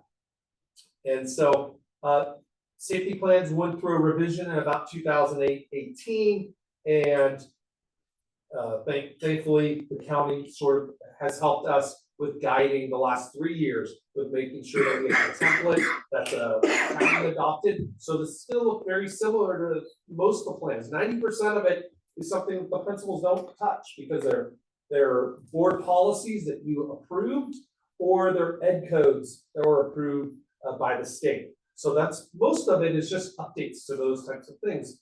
And then we interpret that, and that's how we apply it to our campuses. So thanks to the guidance under the Safe Schools Coalition, Superintendent Nancy McGee and her work in this area, we were able to adopt many different areas to help guide our campuses to be safe. The most critical one, or the one that's most are familiar with, is the Big 5 protocols. And later on, we're going to have the principals share different examples of our Big 5 protocols. We have a Safe Schools Coalition that I serve on for the K-8. I've been on the coalition for about 11 years, so very familiar with the work. This was one of the first projects that we actually did, was developing the Big 5. Some local things that are going on related to safety. We have safety bag replacements that will be taking place here in the spring. We have safety bags in every classroom. They will be updating. That will take some money and some time, but they will happen, and we'll have them updated before the start of the new year. We have a visitor pass process called Raptor that was approved, I think, at the last board meeting or the one before. And the Raptor Pass protocol is basically a person who's on campus as a volunteer or visitor has to be approved with using their identification. It runs through the Department of Justice and goes through which checks the public domain for sex offenders, make sure that the person does not fall into those categories, and then we would be able to print out a visitor pass for them. And so really important stuff. Internally and externally, you have two documents tonight. The one that will be going out is external, and it shows just sort of all the policies and things of that nature and who's on the safety committees for our principals. Internally, it's information about what we will do in a crisis response and who's responsible for what. It includes things like phone numbers and things of that nature that the public does not see. As a district, we have two different committees that are committed to safety. We have our safety committee, which we meet quarterly, and our wellness committee, which we meet quarterly. Wellness can mean a lot of different things, but for the focus that we've adopted for the current wellness committee is really a focus on mental health. And so, so those are most of the items you're going to see. In the back of the appendix is a breakdown of the Big Five connected to the county website. We're going to talk about Big Five in a second. There's other things that are probably very practical about things like threat assessments to our campuses and how would we respond to threats. A question always comes up: how do you make sure that a school does not have a dangerous or violent act happen on its campus? A big question that our community want to know. Well, the work needs to be put into the prevention first. And so that's where the threat assessment protocol comes in. And so the threat assessment is sort of, we have a level 1 and a level 2. And at the level 1, it's the site, sort of getting all of the individuals involved in knowledge of the student together and have a conversation. And then if it needs to be leveled up because of a potential threat of harm to the campus or to others, then it goes to the county level. And so you can read that in the appendix also. Okay, so moving forward, that's sort of the general breakdown of our safety plans. Inside is a lot of information about our Big Five protocol. That's the one that's most commonly happened. So what we're going to have is our principals share different iterations or examples of what they've experienced with the Big Five, since it is county-wide and it is something that the importance of the Big Five is before the Big Five existed about 8 or 9 years ago. We call things, every district and every school would call a situation something different. So this gave us common language. It gave us the common language that we use in our community so that parents, students, teachers, staff, and principals alike and board members would know when we say a lockdown means the danger is on the campus. When we say it's a secure campus, it means the danger is off the campus. And so we're going to talk a little bit about that, and we're going to have some very good examples from our principals. We're going to be starting with secure campus. Secure campus means the danger is off campus. We have a recent example here in our community in Burlingame, and Principal Harmio is going to give us an example of what took place in Washington. Hello again. Unfortunately, I've gone through many secure campuses, luckily only one so far at Washington. But I have as a teacher at McKinley, I have as a principal in Half Moon Bay, and most recently, just about 2 months ago, at Washington. One of the biggest things to do as a principal, I would say, is make sure that your staff clearly understands the difference between a secure campus and a lockdown. Because when you hear the word secure campus, even though you've been trained in it multiple times, your brain automatically goes to lockdown barricade. I was very grateful for the clear communication of Dawn and Marla when it was being called. They let me know immediately what was happening. Thank goodness I was actually right in the office. But had I not been, we do have an emergency phone that has buttons pre-programmed with recording of us reading the script of what to do. That's provided by the Big Five. I was supposed to tell that. Oops. You're gonna be more detailed. I stole Jude's saying, sorry.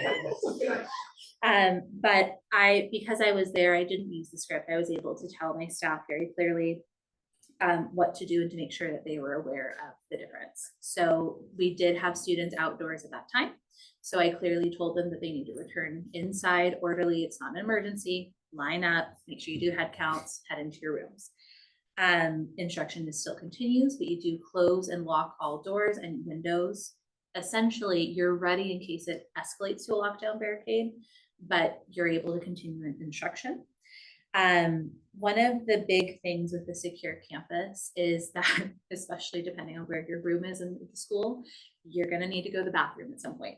So we had staff available to be able to go relieve and walk kids and escort them if it was deemed safe, but that was pretty much on an emergency basis.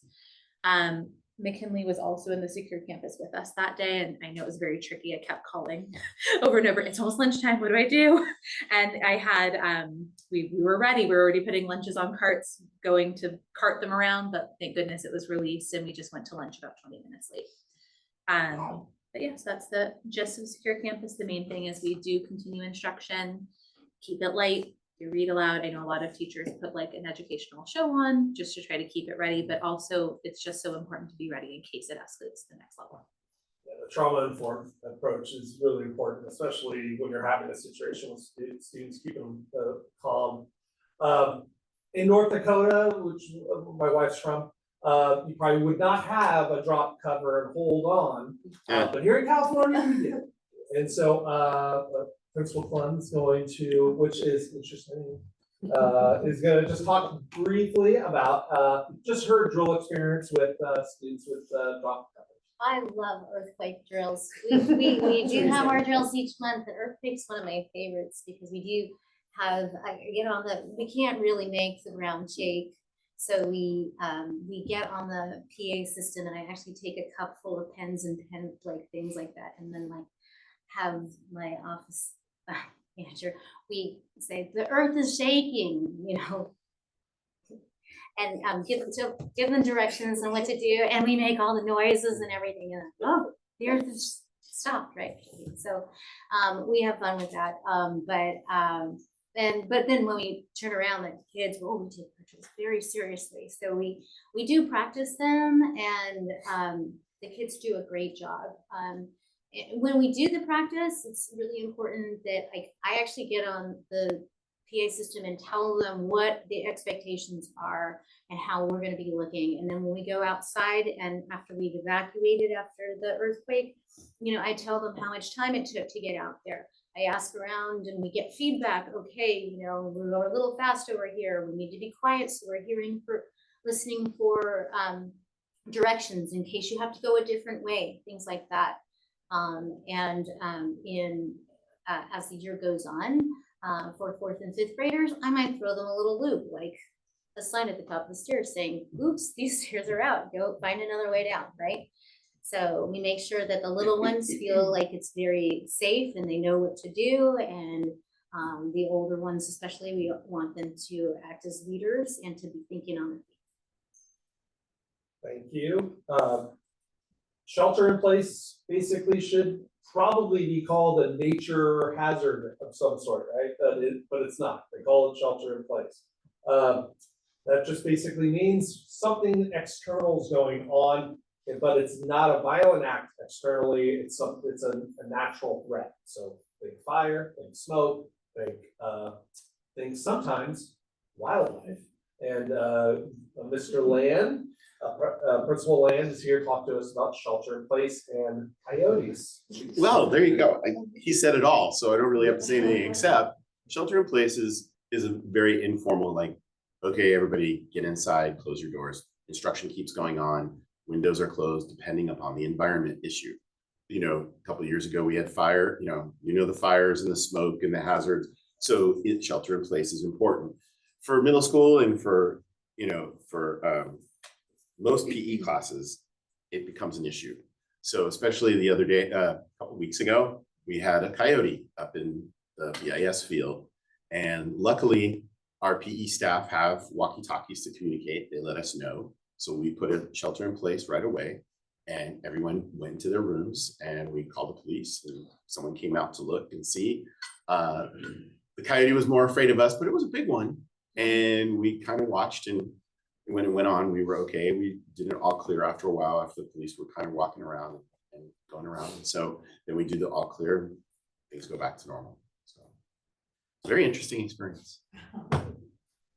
Evacuation or disaster drill is something that is worked on quite a bit by our schools, and Principal Marinaro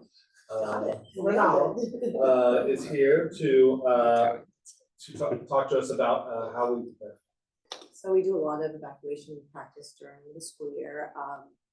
It's obviously when the situation inside the building is not safe and we have to leave to an designated outside area. Sometimes, I don't know if this was a random selection, but I set off an evacuation drill years ago by burning toast. So it could be as simple as smoke inside the building that is not harmful. Or it could be something when an earthquake does lead to bigger destruction inside the building. And that's typically when we would evacuate to a safe space off campus. All of us have a designated safe space that we would go to if it came to that. But evacuation typically just means going out on the blacktop in an orderly fashion and waiting for further instruction.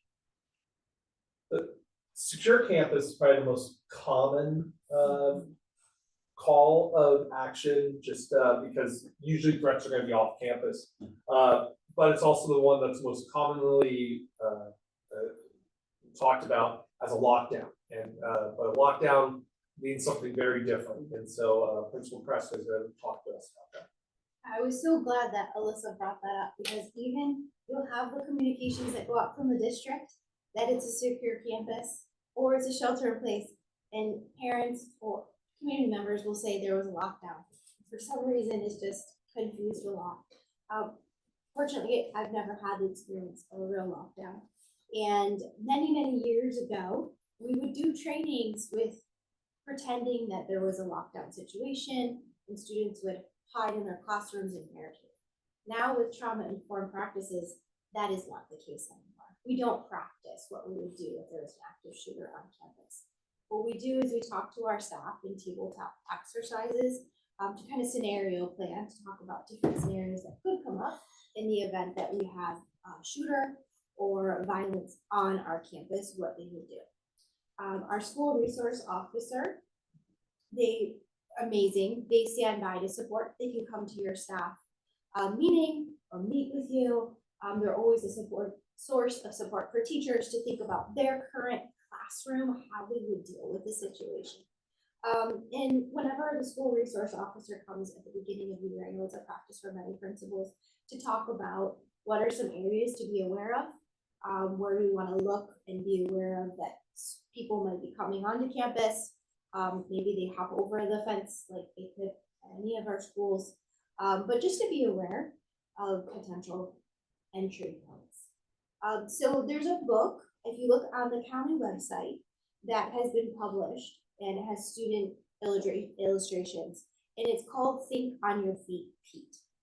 It's a very primary book about some monsters that are in a library. And so the county has provided that Think on Your Feet fantasy book as a way to kind of help teachers in primary grades talk about the character Pete, who thinks on his feet, to kind of close the blinds, turn off the lights, etc., and help his classroom. So that is an available resource. It's online, that can be printed or given out to some teachers if they're interested. Other teachers at grade 4 or 5 might just talk to their classrooms. Middle school, I'm sure Greg can tell you all about it, but it's more of a conversation of, if we did have a very dangerous situation where there was some person here that wanted to do harm to any of us, we would have to be a really good team, and think on our feet and work together to solve the problem and kind of be safe together. And so you kind of talk to the kids about thinking on their feet in that moment. They could go into any classroom if they're outside, where they would go to be safe. And so teachers are trained about, you would bring anyone into your classrooms, we're going to lock the doors, keep everyone safe, we'll figure out where to come in later. That covered. That covered, thank you. All right. When you're a principal and you're on a site and something like this happens, any of these five,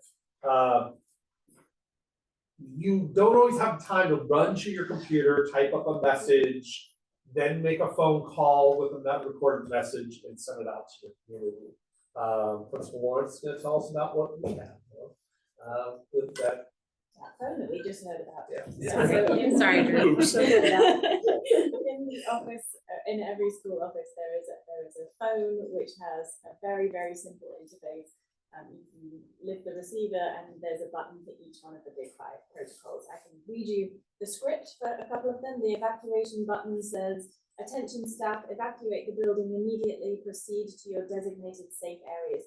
It's recorded in the principal's voice so that it's not a shock to the staff and students. I suspect there'll be a few principals that probably need to update those in their own voices. The shelter-in-place one says, attention staff and students, please activate the shelter-in-place protocol, return to or remain in your classrooms. So it's easy for me to do if I'm in the office, it's easy for secretary to do.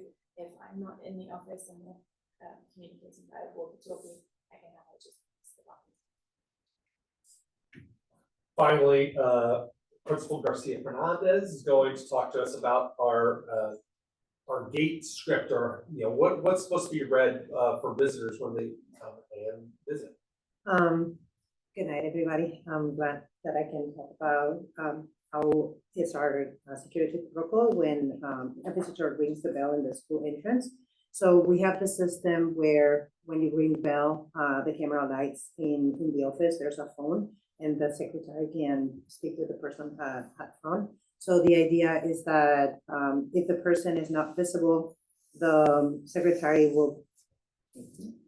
So if the visitor is recognized, the staff will proceed to open the gate. Most of them know all the parents and families. And if the visitor is unknown, the staff will ask for the purpose of the visit before granting access. So all visitors must enter through the main office. Upon arrival, there's signage that says that they all are required to sign in and obtain a visitor badge.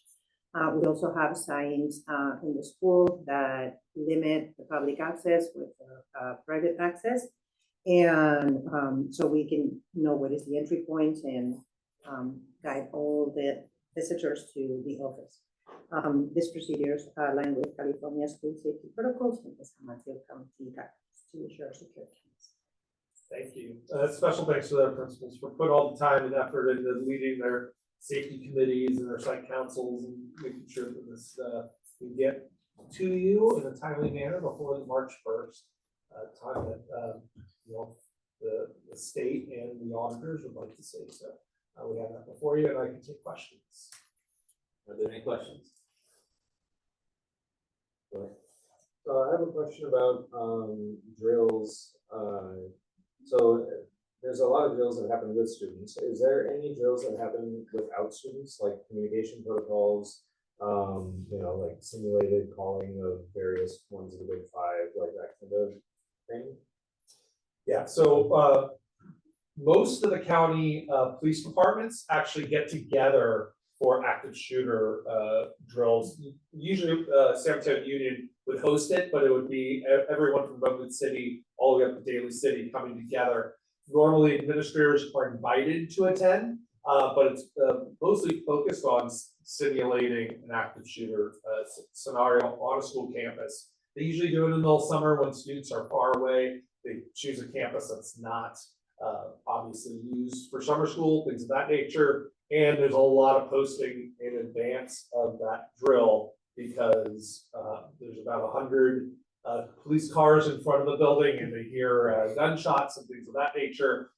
They're going to get nervous. So, but yeah, that's one example of the drill that happens without staff around, teachers and such. Yeah, I was meaning more along the lines of just information sharing, Yes, so I can answer that, Shannon. So superintendents and chiefs of police across San Mateo County meet with Superintendent McGee and along with our safety designee, so Dawn, Deputy Superintendent Skatena is in charge of our safety. So he would go with me now. Last year, CEO De La Cruz went, because she was in charge of safety, and we meet 3 times a year. So across the whole county, along with ours is mid-county chief of fire, captain of fire, because they also have to sign off on our safety plans for them to be legal by the state of California. So we get together and we meet and we exchange information. We also talk to Dick Greg, which is the big federal people that watch different things happening, and then they keep in communication with us on a regular. So there's constant communication going on among superintendents and the higher level chiefs of police throughout the county.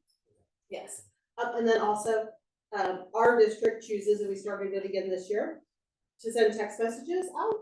So as parents, you get the text message saying this is just a check.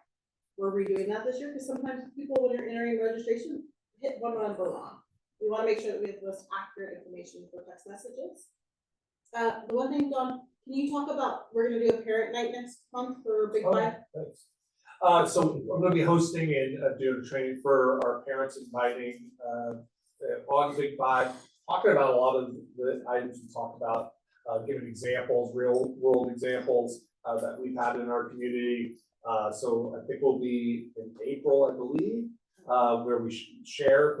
Usually it's well attended by younger families, I would assume, that are sort of getting familiar with some of the terms and language that the county and the school district use. Any further questions? I have a comment. Go for it. In 1968, my dad was in his first semester of teaching in Wisconsin Dells, Wisconsin, and a student arrived in his classroom with a sawed-off shotgun and held them all hostage all day. The other day, I had a conversation with my dad about the Big Five and our protocols, and he was so incredibly grateful that that exists, because there's a whole generation of young men and women in Wisconsin Dells, Wisconsin, who are forever traumatized by that day. And he was deemed teacher of the year. That year, he left that district and went to a different district and started his career over. And this is incredible. Thank you. 2 comments. One, I realize all parent teacher conferences 1:30 to whatever, so it's a long week for you to be here with us, so thank you. And then a second comment about the communications piece that you and Jude spoke about. My comment is this, and I realize this is unfair, but many of your students have their own communication devices on them. And when these things are going on, they're communicating with their families, and then the families reach out to us and it's the game of telephone that we all played as kids, right? So Dawn, to the extent there's anything we can do about that in future to just get communications out. So for example, the typhoon warning, was it a month or 2 ago? Tsunami. Probably will never be repeated in this area, but that kind of took on a life of its own. And on a similar note, if there's ever, an ambulance or a fire truck in front of your school, the parents WhatsApp thread goes nuts. If they don't know, we also follow up on it. And so anything you can do to get consistent communications out. I realize the first priority is obviously the school, your staff, and kids, safe. But I'm sure you're aware of these things going on. To some extent, they're unavoidable. Just that was my only comment for you, Don. Yeah, thanks. Yeah, next month we're gonna have Power School come out and train staff on School Messenger and updates to their system through Power School. So we'll be coming out with next month updates on some things that we could further implement. Can I just add one comment to that, which is just on the communication piece? I also feel like, with this whole day on telephone that goes on, one of the things that I feel like for a lot of parents would really help reassure them is to know when the next communication will come out, right? So maybe it's, you'll hear from us in another 30 minutes or 45 minutes, whatever it is. And even if that update is we have no further update, something goes out to them, right? Because during that tsunami warning or one of the something, I remember sitting at home being like, I'm sure they've got it. I'm sure they've got it. But like, when am I going to hear something more, right? And so I think if we gave people something to something to hold on to, right? If that's, you'll hear something from us in 30 minutes, whatever it is. And again, it may just be, we have no further update, you'll hear again in however long, might be something to kind of look at for future communication plans. So I just realized that we do not have linked in our board information, our crisis handbook. So we will get you that to all of you because it has very detailed information about how we communicate in our crisis. So we will actually add that in there because I do believe that making sure that we say those components are in there too. And it's just something that we need to also make sure that we're aligning to it when we bring out Power School on. The county website has really great resources for principals to say, there's a script. So I've been starting, thanks to Marla, I found that out and used that regularly. It's like, and that what you just said is in one of them. Great, amazing. And with respect to the communication piece, we do have a board agenda item for this spring about cell phones and plans in schools. And I know that's your students probably most of all, but all your students have watches. It's all of us. So, Yeah. So we can talk more about that. So feel free to follow up with us when we have that presentation about how that impacts your schools. Any further comments before we call for a vote? During that incident at Washington, I think a lot of people were expected to hear from the police department rather than the schools. They knew the schools were busy. And I'm wondering what their responsibility is there. Yeah, so first, we have a great relationship with local fire, such fire and Burlingame PD. In that one incident though, that was not, they were getting the same information we were getting in the same amount of time. And it was changing almost every 5 minutes. And so it was somewhat of a unique situation, but sometimes not uncommon because your phone, your watch goes off. And it's sort of a screeching Amber Alert-esque type of alarm. And you can imagine that was replicated in all our hallways. So it was jarring and alarming to everyone. And so what we hear about the messaging and getting things out is, even if we don't know enough, but just stand by. Which is what we heard from PD on that day too, which is, we're learning information, please stand by. So we will definitely improve in that area. Thank you, Don. Thank you all for that very thorough presentation. That was very well. Would someone like to make a motion to approve the 2024-2025 Comprehensive School Safety Plan? I'd like to make a motion to approve. Thank you, Nicole. Is there a second? Tanya, all those in favor? Aye. The motion passes 5-0. Thank you all again for your time today.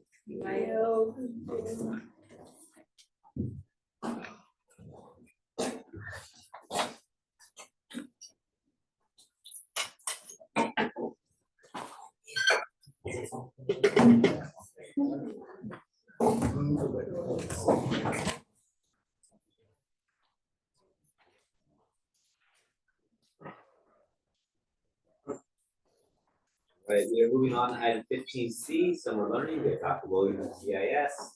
Today, open up district offices back again to talk about our summer plans. Yes. We'll be on the summer. Here.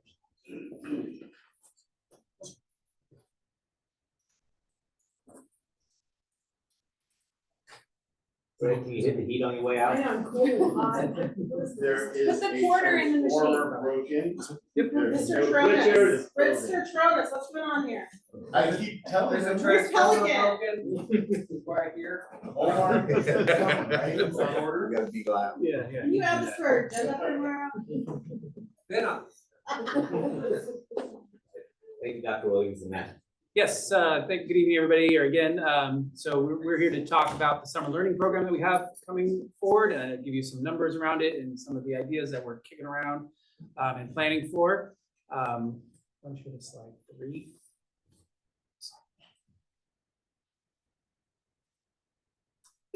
No.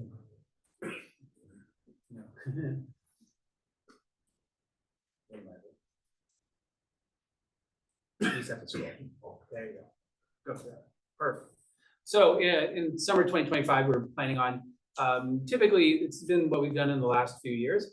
which is to have three programs, one that's in the office schools, or 4 real programs going at once. We've targeted so far Roosevelt Elementary School to have these programs. We're still kind of adjusting because there was some late work on the yard that we're going to see through some of our other intersessions how that works for the summer, because summer is typically a bigger program. We're estimating around 250 students coming to the summer program. So in all total, we'll have extended school year, which is for our special education department. Students on IEPs, that'll be discussed during their IEPs, whether that fits for them or not, whether they'll have learning loss during the summer, so that we can then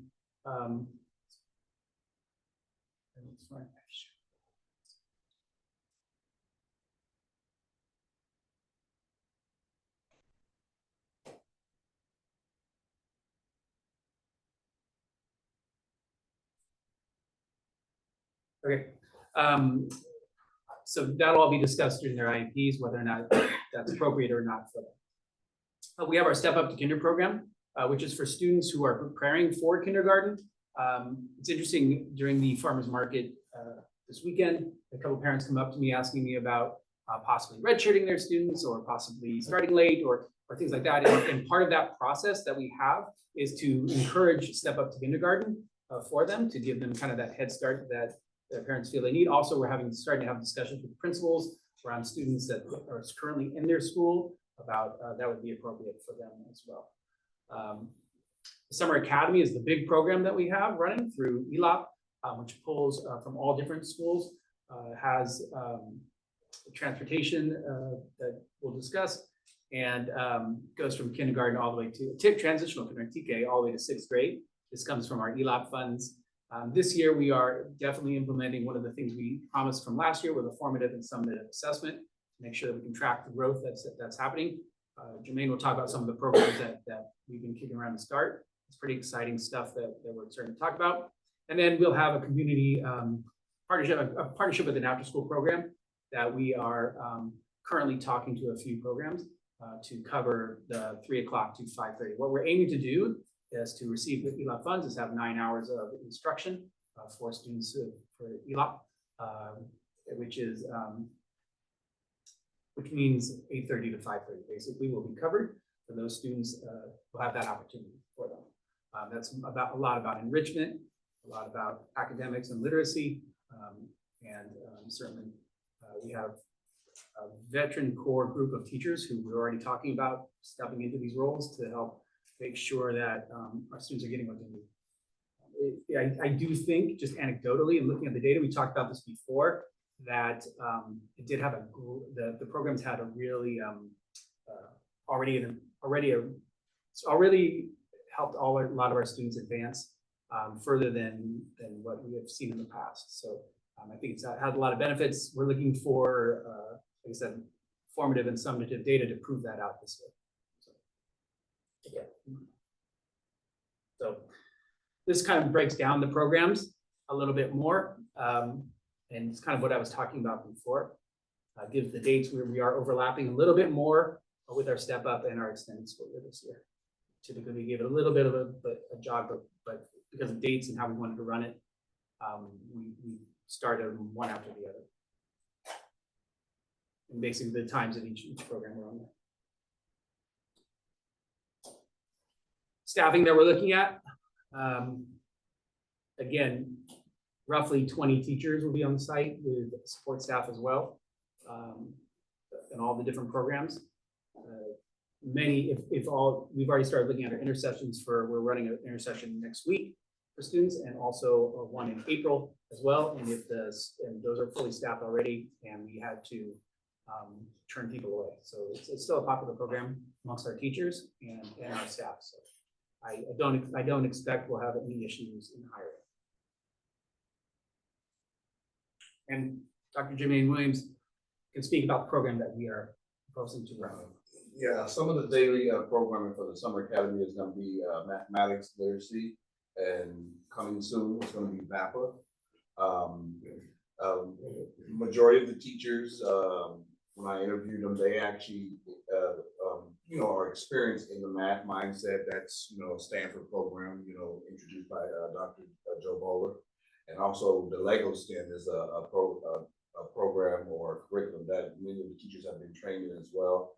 And that one actually is a form of a robotics program. Literacy will just be working with the reading components, reinforcing reading and writing skills. And for the upcoming VAPA that's coming down, music education, we're going to be doing some performing arts. Basically, we're going to implement some activities that the students will be excited about and look forward to coming. So yeah, we talked to the music department today, actually the VAPA department as well. Aaron Kerr was there and talked about possible things that we could run during the summer to promote music and general VAPA connectivity with our performing arts. And it was quite exciting. It looks like we'll be able to provide some music education for all the students daily is the hope, and then feather in the VAPA arts, however that looks, whether it's Aaron doing some work or if it's lessons that she has prepared for the staff. So we're looking for that further enrichment. Yeah. And again, so the funding, it's pretty close to what we were talking about last year. We added a little bit because we feel like the program is going to be growing. Totals. I can. We don't have transportation and contracted services. We didn't put anything in for those especially for SY. It's not going to catch that. And transportation is we're still working on the setup. That won't be something we're going to use. And then I'll just say that this is my first year actually doing ELAP. I'm very, very excited. And for one reason, it gave me that opportunity to, I guess, connect to all grade levels that make up BSD. It also gives me an opportunity to connect to all grade levels where the teachers teach too. It's going to be a different mind shift for me because I'm moving from middle school and going to TK to 6. It's going to be really, really different. And I'm very, very excited about this opportunity. I'm happy to work with Jermaine in this process. I had the same thing. I came from middle school. Yeah. So I'm actually excited about this. You don't call them ladies and gentlemen. Boys and girls. Yeah. So any questions? Other questions from board members? I have one question. I know Doug's gonna roll his eyes because he's gonna say it's for like 3 years. He's asked to next meeting. With respect to the formative and summative assessment data you were talking about, can you tell us exactly how you're going to collect that data? Yes, I don't know if that's specific. Well, I can tell you what I'm thinking, right? Which is yesterday we worked with iReady, came in and talked to us about a program. I'm going to ask them for a freebie in the summer and to see if they want to push that through. They seem very open to it. So hopefully we can get iReady in, use the assessment that way. It might be 3rd grade and up. We might not do the lower grades just because of the time and how it takes to, but generally that's what we're thinking. Something very, very much like where you're at now and where are you at? And what are you hoping to find in the sense in successful program? Does it impact CAS scores later that year for the students, or is it just growth over that summer, or what are you looking for? I'm looking for growth. Yeah, I'm looking for growth over the summer. Okay. And launching into next year. Hopefully it sustains a little bit. Certainly we're stopping in the middle of July, so there's a little bit of time. But to catch, the biggest thing that kids need to catch up is most often just more time to do things. So we're looking to do that. You mentioned it's I think you said 250 kids. So is it about 1 grade level or 1.5 grade level? Yeah, roughly it's about 1 class per as we go up. We have number constraints, so we're keeping it rather small. So there'll be students from all our schools, so there'll be a wide, yes. I would imagine, wide variety of need depending on where they are. Absolutely, and not all have need, right? It's not all that. But you still want to see the growth. Right. Thank you, Dr. Williams, for stepping up to the program. Excited to work. Sorry to work with you. Can I just ask one follow-up question? You said there are number constraints. You were going to ask me that. As soon as I said it, no. So, for example, TK through the ELAP program in K are at 10 to 1 in there. So we're keeping the classes really small in those ones. And this is a voting item. We need to approve the budget, the program. I would also like to make a motion to approve the summer learning opportunities item 15C. I'll make a motion to approve. Thank you, Kate. Is there a second? Second. All those in favor? Aye. The motion passes 5-0. Thank you. Thank you very much. I'm the next item. Should I move over there? Or wherever you want it. I'll just stay here. That moves on to item 15D, excuse me, 15D, the BIS band performance. I don't think there's any. Santa Cruz. I was asked this today by Doug as a retirement gift. Doug Simon is retiring, for those of you that don't know, to present this for him. So this is my retirement gift, Doug, to you. So I'm here tonight to request an approval for this exciting opportunity for our jazz students. Seeking approval for a field trip by the BIS Jazz Band to the Santa Cruz Festival this March 14th and 15th. This is a prestigious event. And it gives our students 40 of our students the chance to perform on a professional stage with many high schools. And actually I counted, I think it's only 3 middle schools in Burlingame being one of the 3 that will be performing from around the area. The total cost is $289.50 per student, which covers transportation, lodging, and festival registration. Safety is our top priority. Comprehensive measures in place, licensed transportation. They'll be using United Coach Tours to drive down there. They'll be staying at the wonderful Santa Cruz Hyatt. All chaperones are disapproved and will maintain strict supervision throughout the trip. Students will be 4 to a room with chaperones, maybe 2 to a room, if not, but all very much on the close to the nearby as possible, if not next door to the rooms that they're chaperoning, and certainly on the same floor as their chaperone. Are there any questions about this? It is a voting item. Would anyone like to move to approve? I'd like to move to approve. Thank you, Nicole. Is there a second? I'll second. I'll make Katie beat you on that one. Katie with the second. All those in favor? Aye. Aye. Motion passes. Thank you, everybody. Exciting. We're moving to item 1, business finance section. The next item is an informational item. We'll be receiving information. Classified School Employees Association, Sunshine Negotiation, bargaining. The first group. Marie, thank you, Marie. Yes, good evening. This is the first read of the Sunshine proposal for the district and Classified School Employees Association for 25-26. The district is, well, we each have 3 articles that we can negotiate. The district is doing wages, health and welfare benefits, and professional growth. CSEA is proposing to negotiate wages and professional growth. So since this is the first reading, it's information, we'll bring it back at the next meeting. Questions or comments on this item? Marie, we will move on to item 16B, District Construction Standards Resolution. This is a voting item this time. Yes, I'm going to ask Mr. Kionis to join us. I'll read the resolution, but I'll let Kionis kind of give a background what the purpose of the resolution is. Sure, yeah, I was told that I'd have 2 hours this evening, so. After you fix the transformer. Yeah, I gotta go.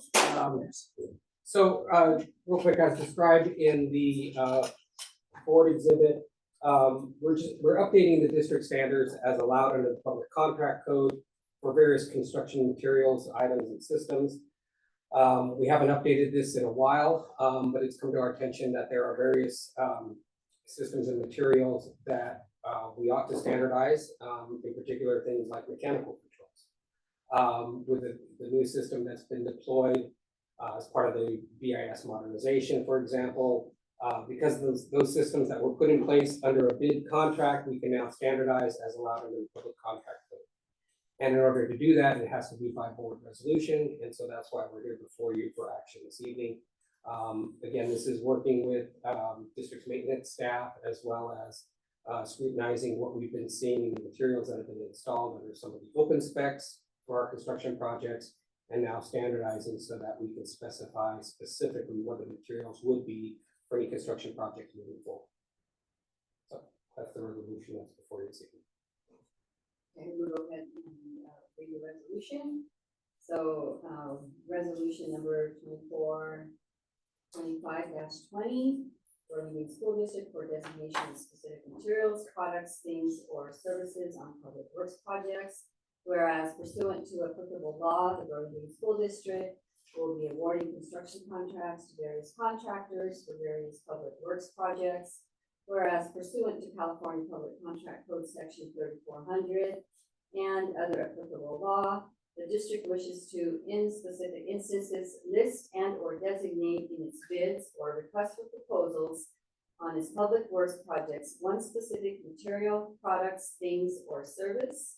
Whereas PCC 3400 states that a public agency cannot limit the bidding directly or indirectly to any one specific concern when letting contracts for the construction, alteration, or repair of public works. Whereas Public Contract Code 3400 states that its restrictions on the listings of only one specific name or brand are inapplicable if the public agency makes a finding that is described in the invitation for bids, that a particular material, product, thing, or service is designated by specific brand or trade name for any of the following purposes. 1, in order that a field test or experiment may be made to determine the product's suitability for future use. 2, in order to match other products in use on a particular public improvement, either completed or in the course of completion. 3, in order to obtain a necessary item that is only available from one source. And 4, to respond to certain emergency situations. Whereas on the district's public works projects, the district desires to list the materials, products, things, or services listed on the attached list, Exhibit A, as the only acceptable materials, products, things, or services, in order to match other products in use on a particular public improvement, either completed or in the course of completion. Whereas although Public Contract Code 3400 does not require the board to make specific findings as to why it wishes to match other products in use, the district believes this action is desirable to, among other reasons, and to the extent applicable, to specific materials, products, things, or services, because the ongoing maintenance, repair, and other work that district staff and or service providers will have perform on those products or systems will be simplified, more efficient, and less costly if those persons do not have to service different and varied products or systems. The warranties and guarantees for products or systems will be easier to coordinate, track, and call upon in the years to come if they are with the same manufacturers, vendors of the particular products or systems. Aesthetic uniformity in appearance of products throughout the district's properties.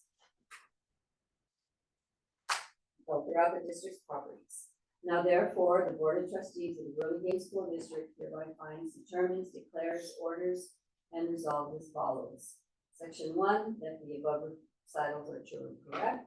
Section 2, that the materials, products, things, or services listed on Exhibit A are the only acceptable materials, products, things, or services for use on the district's construction projects, because those materials, products, things, or services match other products in use on other district's public improvements, either completed or in the course of completion.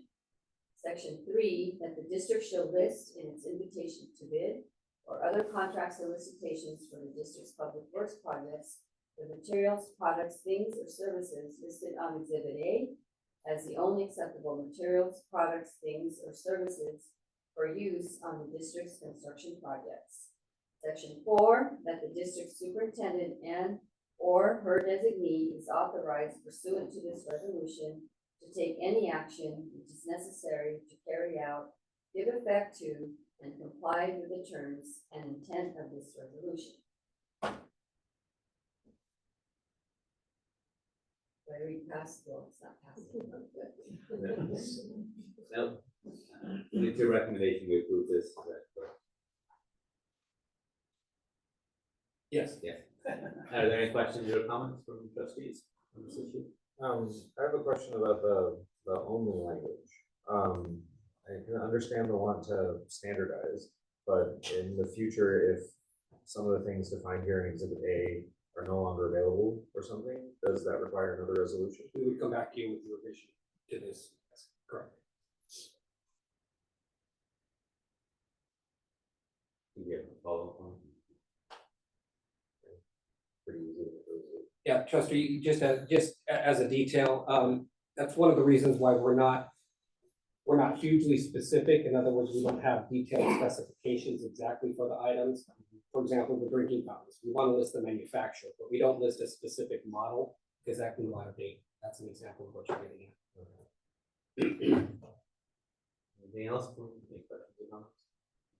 Would someone like to make a motion to approve the district construction standards resolution? I'll move to approve. Thank you, Doug. I'll second. Me too. Sorry, I'll work together.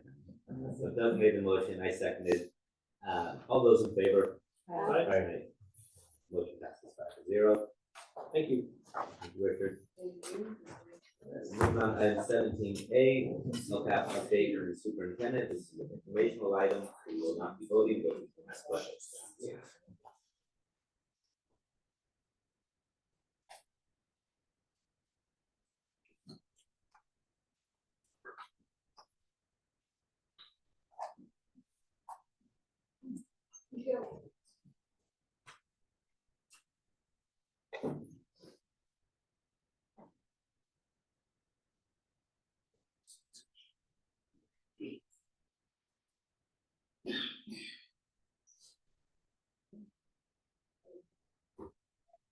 Okay. Thank you. Tonight I am bringing forward 2 items. The first one is a 32-page LCAP mid-year review for all of you. This is brought to you about mid-year, which is about right now. So this goes from July 1 through June 30th. It is, our LCAP is a 3-year goal list, and we started it in July of this year. So this is actually year 1 for our LCAP, and we are working through it. So you'll see that we have our goals throughout it, and then you'll see we also go to our mid-year outcome. We talk about our data and evidence, and then any mid-year expenditures and our implementation level. We list it by each area, and then where we're at and where we plan on going. Marie, CBO de la Cruz, has done a great job this year of actually on the left-hand side of it where it says goals and action. She's aligned in our budget where she can actually go in and pull a goal by 5.5, and she can tell us an exact amount of expenditure, which has been amazing. And that's the first year that we've ever done that with our LCAP. So I just really want to give her and her fiscal team kudos on that, because that has made a huge amount of difference versus us being like, what did we pull out of that budget? So thank you to her and her team for doing that. And then Superintendent Pabeo and I worked through this, pulling many different areas and looking at it. There were some things that we did find interesting. For instance, goal 5.10, home visits. We had budgeted in that area $552,000 for home visits. That's a lot of our administrative time to go up to $552,000. What? 102. Yeah, sorry, not 552. $152,000. We do a lot of home visits, but that is a lot of our time. That's a full-time administrator doing it. So anyway, we did decrease some of them, and we moved some money, like saying like this is not quite right. So there's a couple different things. You'll also see it says Director of Student Support Services. That is not a position we have anymore. It's actually a Deputy Superintendent. So there were some changes made. One of the great things about this is we get to reflect on where we're at and then see what we need to do to change. So this is just information for you as to where we are. What happens next with the LCAP is we bring it back to you in May when we do our budget. We align our budget, and then we give you another update, and it goes with the budget for a first read in May. And then I'm going to be honest, this is either May or June, because we always go with the budget. So it could be after the May revise, it might be a first read in June and a second read in June. If you have 2 reads by June 30th. So that's where we are with this.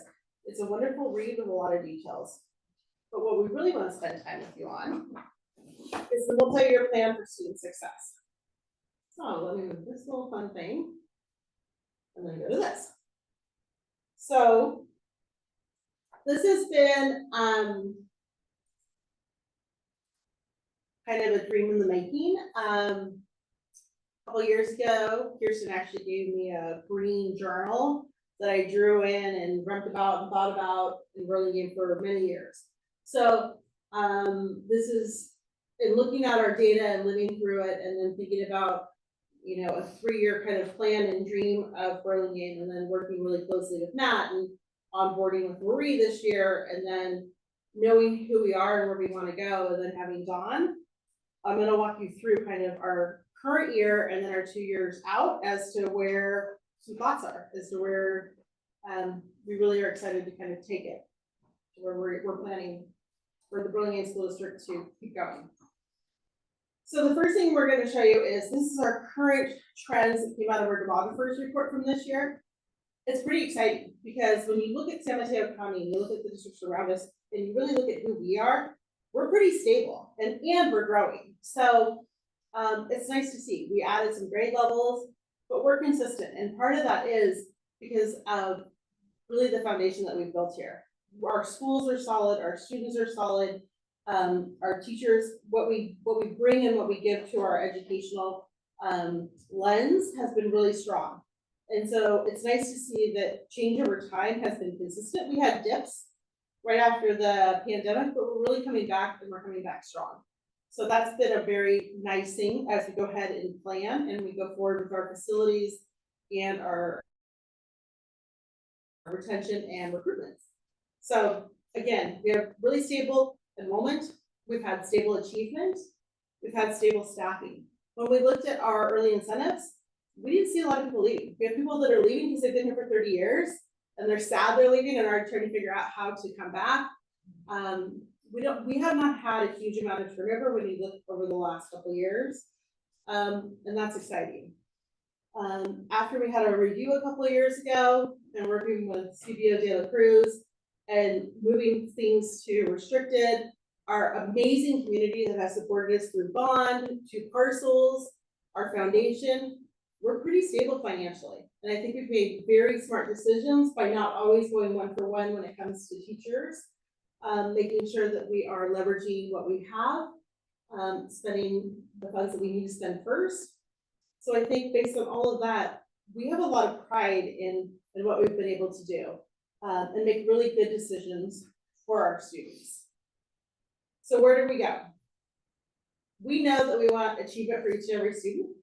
We know that we want to educate our whole child with academic, social, emotional, and behavioral support. We know that we want Burlingame to be a community of belonging, that each and every student that walks on our campus, every family member and every staff feels like they deserve to be here and they belong and they're wanted to be on our campus. We also want to give all of our educators the tools and the skills and be a part of a culture where everybody's here to thrive. We just don't want to educate, we want people thriving. No matter where you are, you at least deserve a year's worth of growth. And I think our principal said it great tonight. It's not just thriving through professional learning like for our teachers, but also our classified staff. That goes for the people working in the district office. That goes for site secretaries. Everybody deserves to thrive. And our educators really deserve that chance. And I think something that we've talked a lot about is no longer talking about teachers, but educators, because everybody's an educator, whether they are the people that are CNS workers or child nutrition service workers, our custodial staff, everybody's an educator to our students. So how are we supporting everybody in learning? So as we go forward, really talking about our multi-tier systems of supports, we built this pyramid in 2018. KDJ, I think we were still teaching then. We did a lot of work on this. It is really our 3x3 pyramid. The general ed classrooms, the tier 1, that's every student gets that. Tier 2 is targeted instruction. That's still the general ed teacher. That is still the classroom teacher. That is small group instruction. That's still getting supports. Tier 3A is up there, and that could be small group instruction by an RTI specialist or a counselor if it's through the SEL, or behaviors if it's through behavior. And then on the right-hand side, it could be the special ed side. So I think it's really important that that's a fluid component going up and down through universal screeners, progress monitoring, and really looking at students' individual needs. So really just anchoring ourselves on believing that it's what each and every student needs each and every day in every different area. And that's our foundation because we're ready to build. Let's go forward, and together we're going to build this and bring all of our kids forward. So at the end of 8th grade, all of our academic achievers will be students who are critically thinking and solving problems with creativity and perseverance.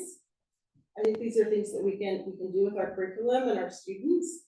We want them to communicate effectively through writing, speaking, and various medias, applying knowledge across disciplines to tackle real-world challenges, using technology thoughtfully and responsibly as a tool for learning. We want them to demonstrate strong foundational skills in literacy, mathematics, and science, and pursue intellectual curiosity and embrace lifelong learning. These are all things that we want to have our students working on and our staff, TK through 8th grade, so when they leave us in 8th grade, they have all of these characteristics.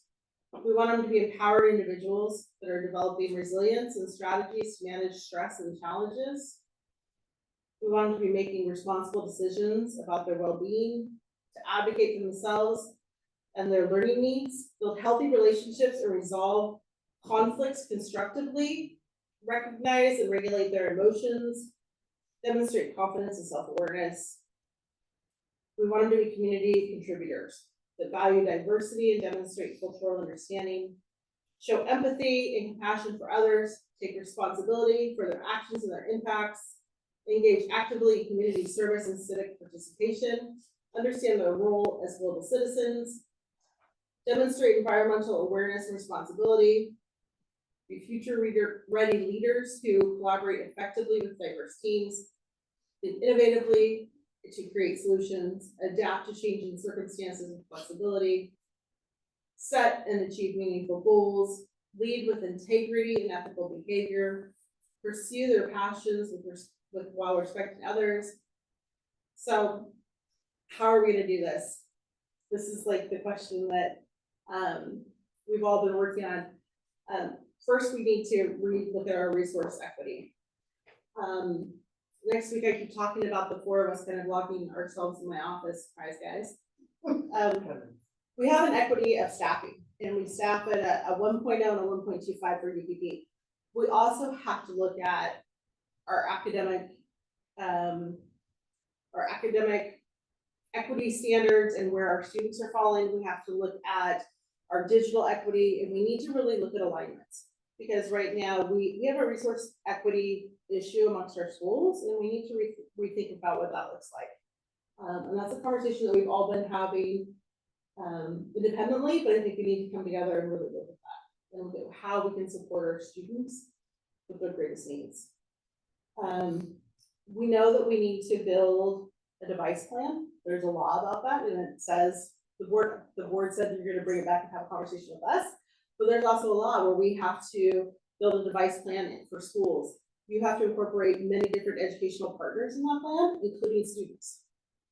And devices, even though we had a discussion on the dais, also includes earbuds, watches, every component of it. We also want to include the technology plan. One of the things that we've all talked about is the digital divide. If we're only giving students access to Chromebooks, are we perpetuating a digital divide because students are getting access to things with built-in projects like iMovie and Rock Band and other really creative things if they're only getting really a word processor? So how can we support students as we go forward with that? We want to dig deeper with visual and performing arts. What does it look like to have what our principals were talking about today with integrated lessons? We know that Benchmark, our ELA curriculum, and Inspire, our science curriculum, actually have a crosswalk.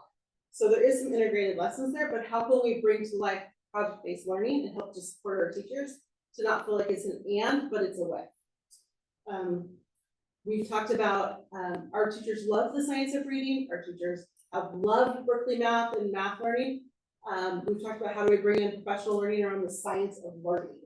So back all of just the curriculum parts, but how do we teach kids how to learn, and how do we teach teachers around that? More learner and family and community engagement around belonging and what that looks like. And then just, again, educator development and support. How do we make sure that every educator in a building has targeted and needed development support for where they are and where they want to go? What are their areas where they want to learn?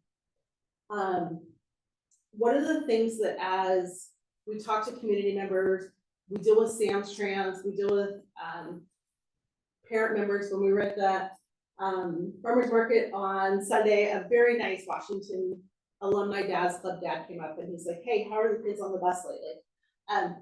We are constantly dealing with what we're hearing about, like how our kids are acting in the community. And we're thinking about how we can reincorporate civic engagement and community characteristics, because that's something that seems to be missing with our kids. Our kids go to school, ELA, math, science, social studies, but how do we teach kids to be bigger than their grades and their class, bigger than themselves? So we've talked a lot about BIS used to have something called the Block B. Do we go back to looking at that? Do we go back to looking at projects based around something where they can give back to community? But how do we teach that civic engagement or community-based component where kids are learning about what that really is beyond who they are and giving back? But how do you act like, what does it mean to be a wildcat outside of when somebody's watching you or your parents are watching you, right? So, because they act fine when a principal rides the bus or when something's there, but when somebody's not watching, but yet we pull the videos from Sam's Trans, we know exactly what you do. So how do we build that and help to generalize it with our students? And that's a component that we're looking at beyond for kind of these middle school years to help support. And I don't think that we have the answers just yet, but it's a conversation that we want to have around civic engagement and community. But it's a lot of the things of how do we get them to 8th grade and then know that we're building college, career, and community ready individuals for tomorrow. It's a lot of conversations that I've had with Dr. Fong. And when she gets them from 9 through 12, like, okay, where are our kids kind of, where do you see that we can help? We're kind of missing the mark in 9th grade. And she's been an amazing participant. She actually wants to join our tech committee. She has feedback on our kids as to where there's some areas of growth opportunities. We've had a lot of conversations here about, you know, by the time they get to 3rd grade, what are their tech skills themselves? So like, are we teaching them computer skills? Are we taking a task test, or do they have enough computer skills to be able to do that? So what are those benchmarks throughout each grade to be able to get to all of these by 8th grade? And maybe these are my lofty goals, but when we say we're promoting you in 8th grade, what do we want our kids to have? And this is really when we write the LCAP, and when I say to Marie, like, hey, I need more money for some of these things, for more staff for a school that has 560 kids, I need more office support or something. If these are the things that I'm anchoring and thinking about. So tonight I bring forward my LCAP mid-year review for you, which talks about where we're investing our money and where our goals are, and my my multi-year plan for student success. So kind of where my anchors are and what I'm going for the next 3 years, current year +2 for the district, for kind of where we're anchoring our 8th graders to go forward with. At the end of this year, we will be interviewing our promoting 8th graders. And there will be a panel of us, and you all are welcome to join us for certain ones. I'm sure that some of you might be more interested than others, or maybe not. But there's going to be a set of questions we're going to ask them, because some of these things are very important to get empathy interviews out of, to hear about their belonging and their takes too. So, if there's any questions. I have a comment. Okay. At first, I just want to thank you for everything that you've done here, because I think both the LCAP overview, but then especially this just really shows where we are going as a district. And I think it's great to have this. One of the things that I looked at that stood out to me in the LCAP, the mid-year LCAP, was talking about last year's number of fully credentialed and properly assigned teachers, and that last year we were at 89 percent-ish, and that this year, right now, we're at 96%. And that is a huge improvement. And I think you and the team are to be commended for all of the hard work that I know has gone into that. And I'm wondering if you could just share a little bit, I know we have a lot on this agenda, but just share a little bit about some of that work that's happened to get us there, and then some of the future plans to get us closer to that 100%. That's our ultimate goal. Yeah, absolutely. So first I want to give kudos to Director Afshar and Ariel Ray in HR. They have done a ton of work to work with teachers to, over the last year, I mean, starting last January when we brought Director Afshar on officially, to ensure that there is ample information as to where they are throughout their process, making sure that they are aligning really good credential programs with the right person. So KDJ, this is a really good one for you, but Tanya, this is a better one for you. So, I mean, her knowledge base on programs and just support has been great. So kudos to you. I think going out for the right people in the right areas, making sure that we are supporting them. So the recruitment and retention has been huge.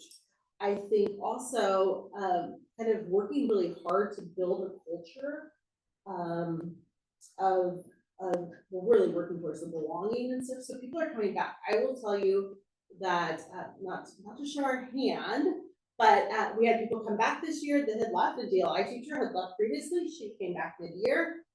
We have current teachers sitting to be interviewed very excitedly, not to show our hand, but yeah, so I mean, there's things going on that we're building a place where people want to come and come back to. So I think that says a lot, honestly, but we couldn't do it without the right people in the right spots. And I really, I mean, I keep saying this, but CBO de la Cruz is, I mean, I go to her all the time. I'm like, I want to do this. She goes, Marla, we can do anything you want to do. We can't do everything you want to do. But she does her magic. And I really am thankful for that. I think that stability makes a difference. I think our community makes a difference. BCE putting 19 teachers out there, the culture of our schools makes a difference. We have amazing principals with amazing plans. Principal Land doing all the things he's doing here. I mean, there's amazing things happening here. So I really truly believe it is great things happening. I mean, you heard Deputy Superintendent Scatina. I mean, the principals are so excited that we have all these plans now around attendance and SARBs, and he's been sitting through power school trainings. I really think it's the right people. So all of that makes a difference in having teachers, having us be a destination district for people wanting to come. Thank you. Other questions? I have two questions, both of which I've asked you before. So if you have like a side note with staff, I'm gonna ask you tonight. Okay. First is, and I saw both of these issues in your documents. First is with respect to the targeted academic growth of the Latino student population. I know you've talked about this for years, and you've had direct academic programs. You've done after-school programs as well to build community with the goal, several year goal of promoting academic growth. Can you update us on where we are with those? Yeah, I mean, I think that, and we should pull some data and get it and come back and present it. So we started Mariachi almost a year, a little over a year ago, when we get the instruments. I'd have to look at the exact dates. And that was with the idea of math and music going together. So I think that one of the data points that we should pull specifically, Matt, I'm looking at you because it's curriculum, is let's pull students there and look at their math scores, because that was one of our things that we wanted to look at. What we do know is that they have through empathy interviews that we've seen is there's an increase around their belonging component. I would have to trust President DeBoy. I would have to actually pull to look at specific beyond CAS scores, because I'd be really curious about their I-rating scores and their IM at the middle school. Yeah, and I apologize for my question. I wasn't looking for like a specific, and if you want to follow up, I think it's wonderful. But just the programs you've implemented, you can tell us. Yeah, we can absolutely talk about the programs. So we started with Mariachi, which is every Tuesday night, and actually it happens happening right now we just said it at McKinley, which is grades 3 through 8, and we've actually reached out to Dr. Fong at BHS because the 8th graders want to be able to continue to the high school and they don't have one there. So we're working with her to see about doing something there. So we have mariachi there. The Latinx family nights have continued. They just had Lotteria here, which was 70 people, I think I heard. 70 people? Trustee Mustafa, you were there? I won many times. The room was full. This room was full. The room was full, Yeah. quite a bit of Yeah, I people. don't know how many people Hispanic were. Heritage Night has happened 2 years in a row during the month of October. At Washington, there's been numerous outreaches with our Latinx community to be able to build the trust and the relationships with them. I think that we've done a lot of work around our supports and making sure. We also have coming up, I think it's next week, we have a Spanish-speaking registration night where we will have our Spanish-speaking staff available and Chromebooks for registration to help support our families to come in and receive one-on-one and small group supports for registration, for re-registering their students. And then we also have our community, 2 years ago now, 2 years ago, 2023, yeah. 2 years ago, we hired Gigi Gonzalez as our coordinator of student and family engagement, who is bilingual in Spanish and English, and she's done a lot of outreach and really supported making sure that we put resources directly into our students and families. So that's been a huge asset to our community in support areas. So we're very thankful for all of that. And she's actually been able to also ensure that students are receiving tutoring supports, after school supports, and even things if it's backpacks or food sources, homes, shelters, any of that. So we've been very thankful for all of that. Thank you. And then the second question, a little bit more of a curveball, but I'd asked you before. Okay. You spoke about a year's worth of academic growth for students. We often hear from parents who feel their child is testing above grade level. What does a year's worth of academic growth look like for a student that may have certain subjects that they're testing above grade level? Yeah, this is a great question. Matt's starting to answer. I can see it. Go for it. Go for it. So it's one of the things we met yesterday with two programs. One is called MAP that's used around the area, and the other was iReady.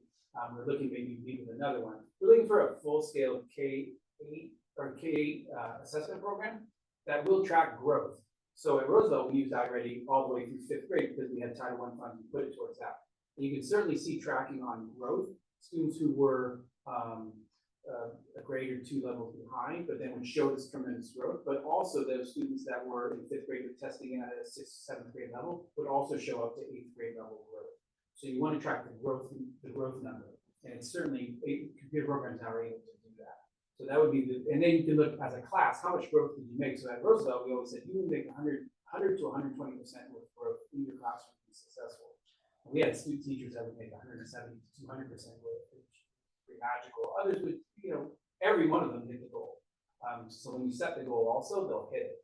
And if you give teachers the data and the tools in which to do that, you'll see tremendous growth. So finding the right program is right where we're in right now. So we are looking across the district at something like that. So then we can come improve things to talk to the board about, hey, we are improving and we don't have those real accurate one-time shots of data program right now. It's something we need to get. These goals roll through. We have, go ahead. When you say program, you don't mean curriculum, you mean assessment. I mean assessment. Yes. Right. Yeah, I'm talking about, thank you. Yes, I'm only talking about assessment.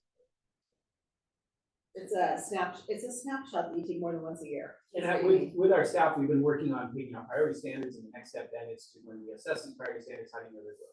Great. More wonky priority. Thank you for answering my feedback.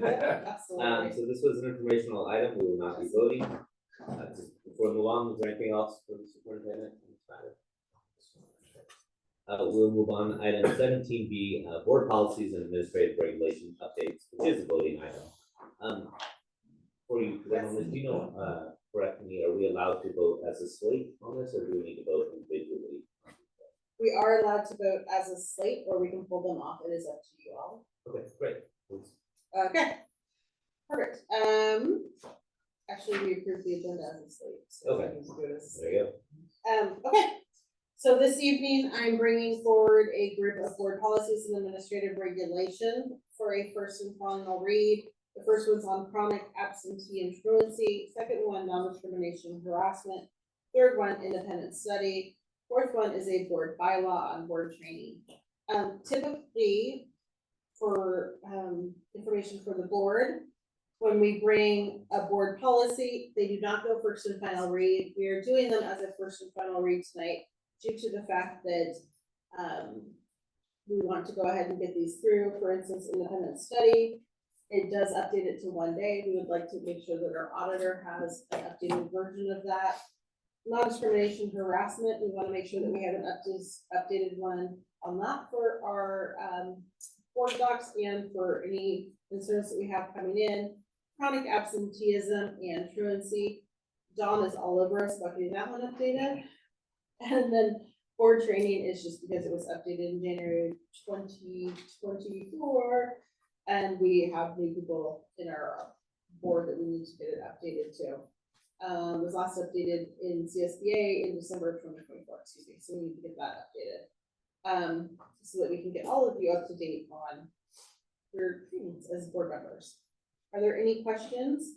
Please note that although this is first and final read, if you have any changes you would like to make, we can make them tonight. I'm happy to make them. Or if you have any questions.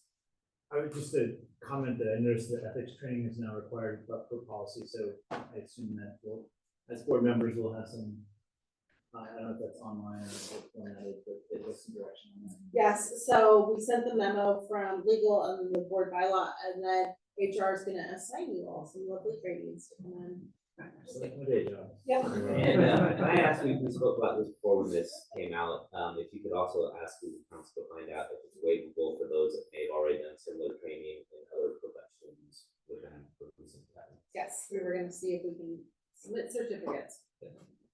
Maybe I'll do it. Yeah, you can produce your certificate. Perfect. Were there any questions at all about any policies or comments, concerns?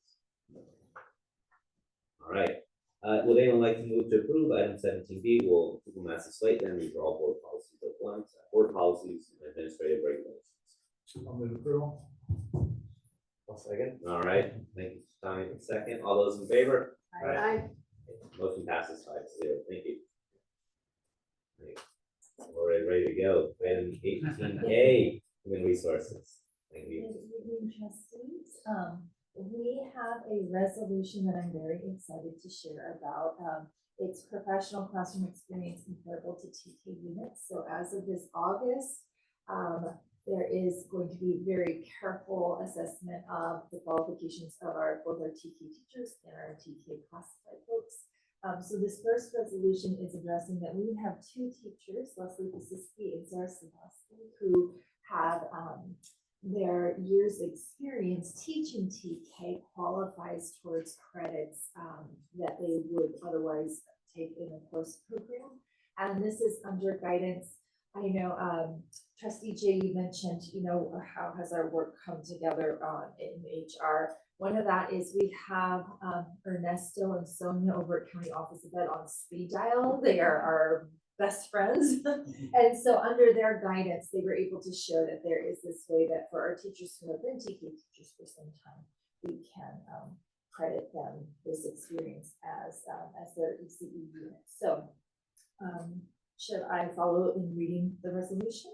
Yes, please. Okay, so resolution 2024-25-19, approval units based on Ed Code 48,000G4B pursuant to Ed Code BC 48,000G4B. Local education agencies must determine and document the employee and teacher's professional experience in a classroom setting with preschool age children, meeting the criteria established by the governing board or body of the local education agency that is comparable to 24 units of education. This professional experience option is determined by each district and not automatically transferable between districts. Assigned under Ed Code 48,000G4B, we have our teachers Leslie Basiski and Sarah Sabowski. And whereas Ed Code 48,000G4B allows the local education agencies to determine and document 2 years of the teacher's professional experience in a classroom setting with preschool age children to meet criteria of 24 units of early childhood education. And whereas the staff member currently holds a multiple subject credential, now combined with this resolution, assures the proper assignment to teach transitional kindergarten. And now therefore be it resolved that the Burlingame School District Board of Trustees, upon recommendation of the superintendent, authorize the listed staff members as qualified to teach transitional kindergarten. Would someone like to make a motion to approve this resolution? Make a motion to approve. Thank you, Katie. Is there a second? I'll second. Thank you, Nicole. All those in favor? Aye. Motion passes 5-0. Again, Okay, and we have our personal action item on our, for vote this evening. Typically, it's a consent item, but we wanted to bring it in for vote so that we could speak to some of the incredibly hard work that we're doing this year. I'm especially excited about this. I feel like I've boomeranged back down around to the pieces that I'm familiar with. So we are working very hard on hiring as soon as possible. I'm actually probably driving Superintendent Silversmith crazy with all my questions, but we're very excited to get a real early start. We have our next resolution is a full year early, or a full month earlier than last year, so we're really trying to move on our paperwork and our important steps. We opened registration at the very beginning of February. We already offered our early incentives. We have worked with our demographers that were featured in the last 2 board meetings. Enrollment was our best year ever last year. I know Roosevelt took home the prize. No, Was it Lynn? I know. Oh, We it's were the robbed. worst one. Yeah. Oh. She wanted to be the last winner. We've had some healthy competition to really incentivize our schools to have our families re-register. As a former site admin, it is so crucial. At the end, we're really pushing towards these handful of families equates to a teacher. We want people to confirm their registration. As Superintendent Silversmith mentioned, all of our DLI are remaining this year. We have all of our returning staff. However, we are still keeping ourselves J1 visa and H1B visa eligible, so that should anything change, we have those on hand and are able to move quickly. I have reached out to local bilingual programs, which include Sacramento State, SFSU, San Jose State, Santa Clara University, St. Mary's College, Stanford, UC Berkeley, and University of San Francisco, to make sure that we are offering, really kind of being pushy about how you get into your classroom with your credentialed students and feature Burlingame. It's really important. And so we already thank you to Dawn and Matt, who attended the Stanford STEP program, which we had some DLI opportunities there. And I've also heard back from Sacramento State about an event in March and April, and I'm going to keep knocking on all the doors until we have a regular circuit going. 2 years out. What's that? 2 years out. Oh, sorry.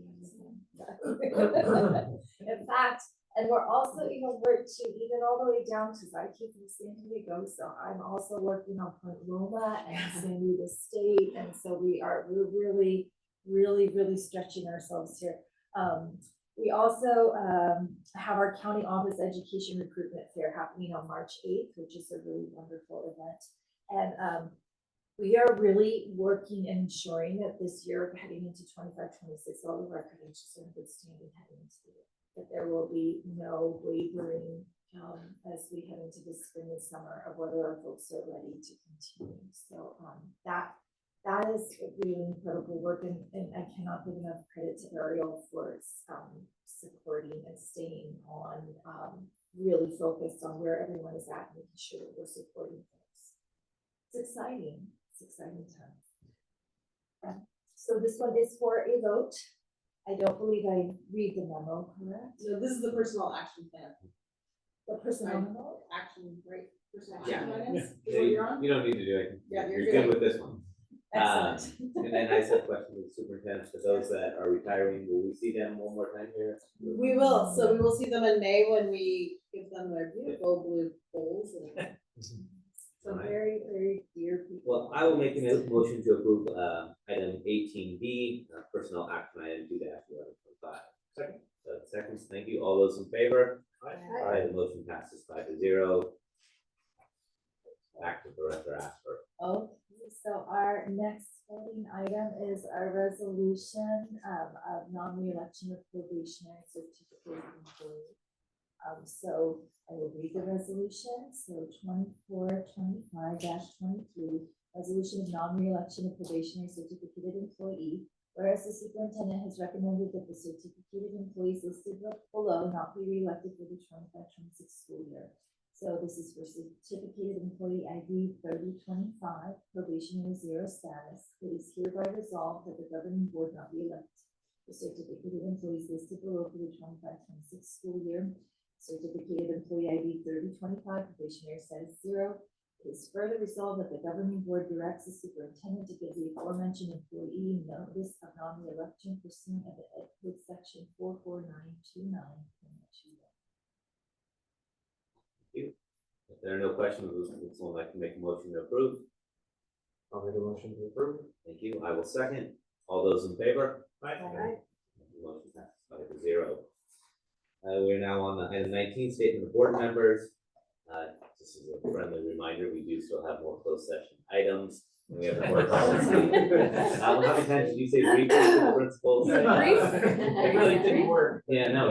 It's very, very good.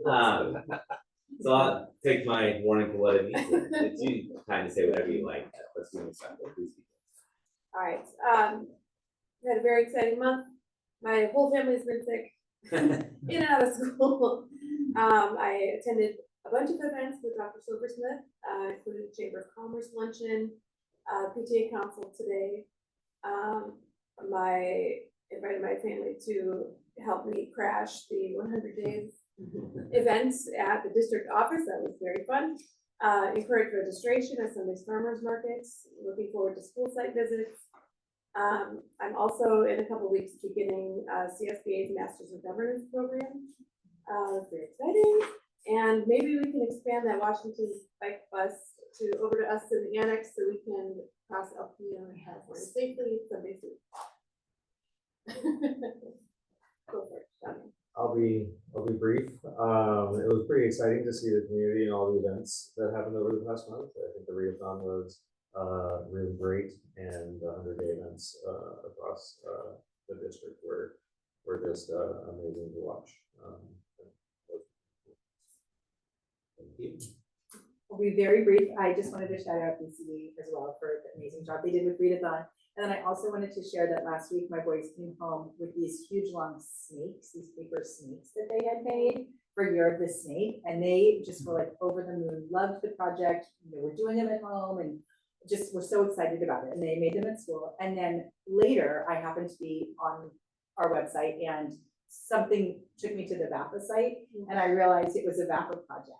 And I hadn't realized, I hadn't made the connection, but there it was, with all of the sort of like introduction slides about, Year of the Snake and the Zodiac and all that kind of thing. And then went into the project. And it was very cool and we were very excited about it. So that's all for me.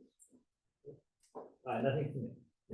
I just want a quick question. I just want to give a thank you to our school crossing guards. We've had a lot of rain timed around 3 p.m. at pickup, and they're out there. I've seen them in different schools getting rents, making sure kids across the street. Who coordinates that? It's through the city and the district, so it's actually through Marie's office. Doing a great job. Thank you. You're doing wonderful. And now, question for you, Marla, before we adjourn the closed session. How much time do you think we need? Because we do have a board policy that we have to end meetings by 10 p.m. We can extend that upon motion, but I just want Probably to check. another 3 hours. Ah. We'll be done by 10. Okay, so we don't need a motion. So the time then is 8:56. We will adjourn the closed session. You guys sit down. Laura, I have you for this. Oh, okay. Yeah, you're in this.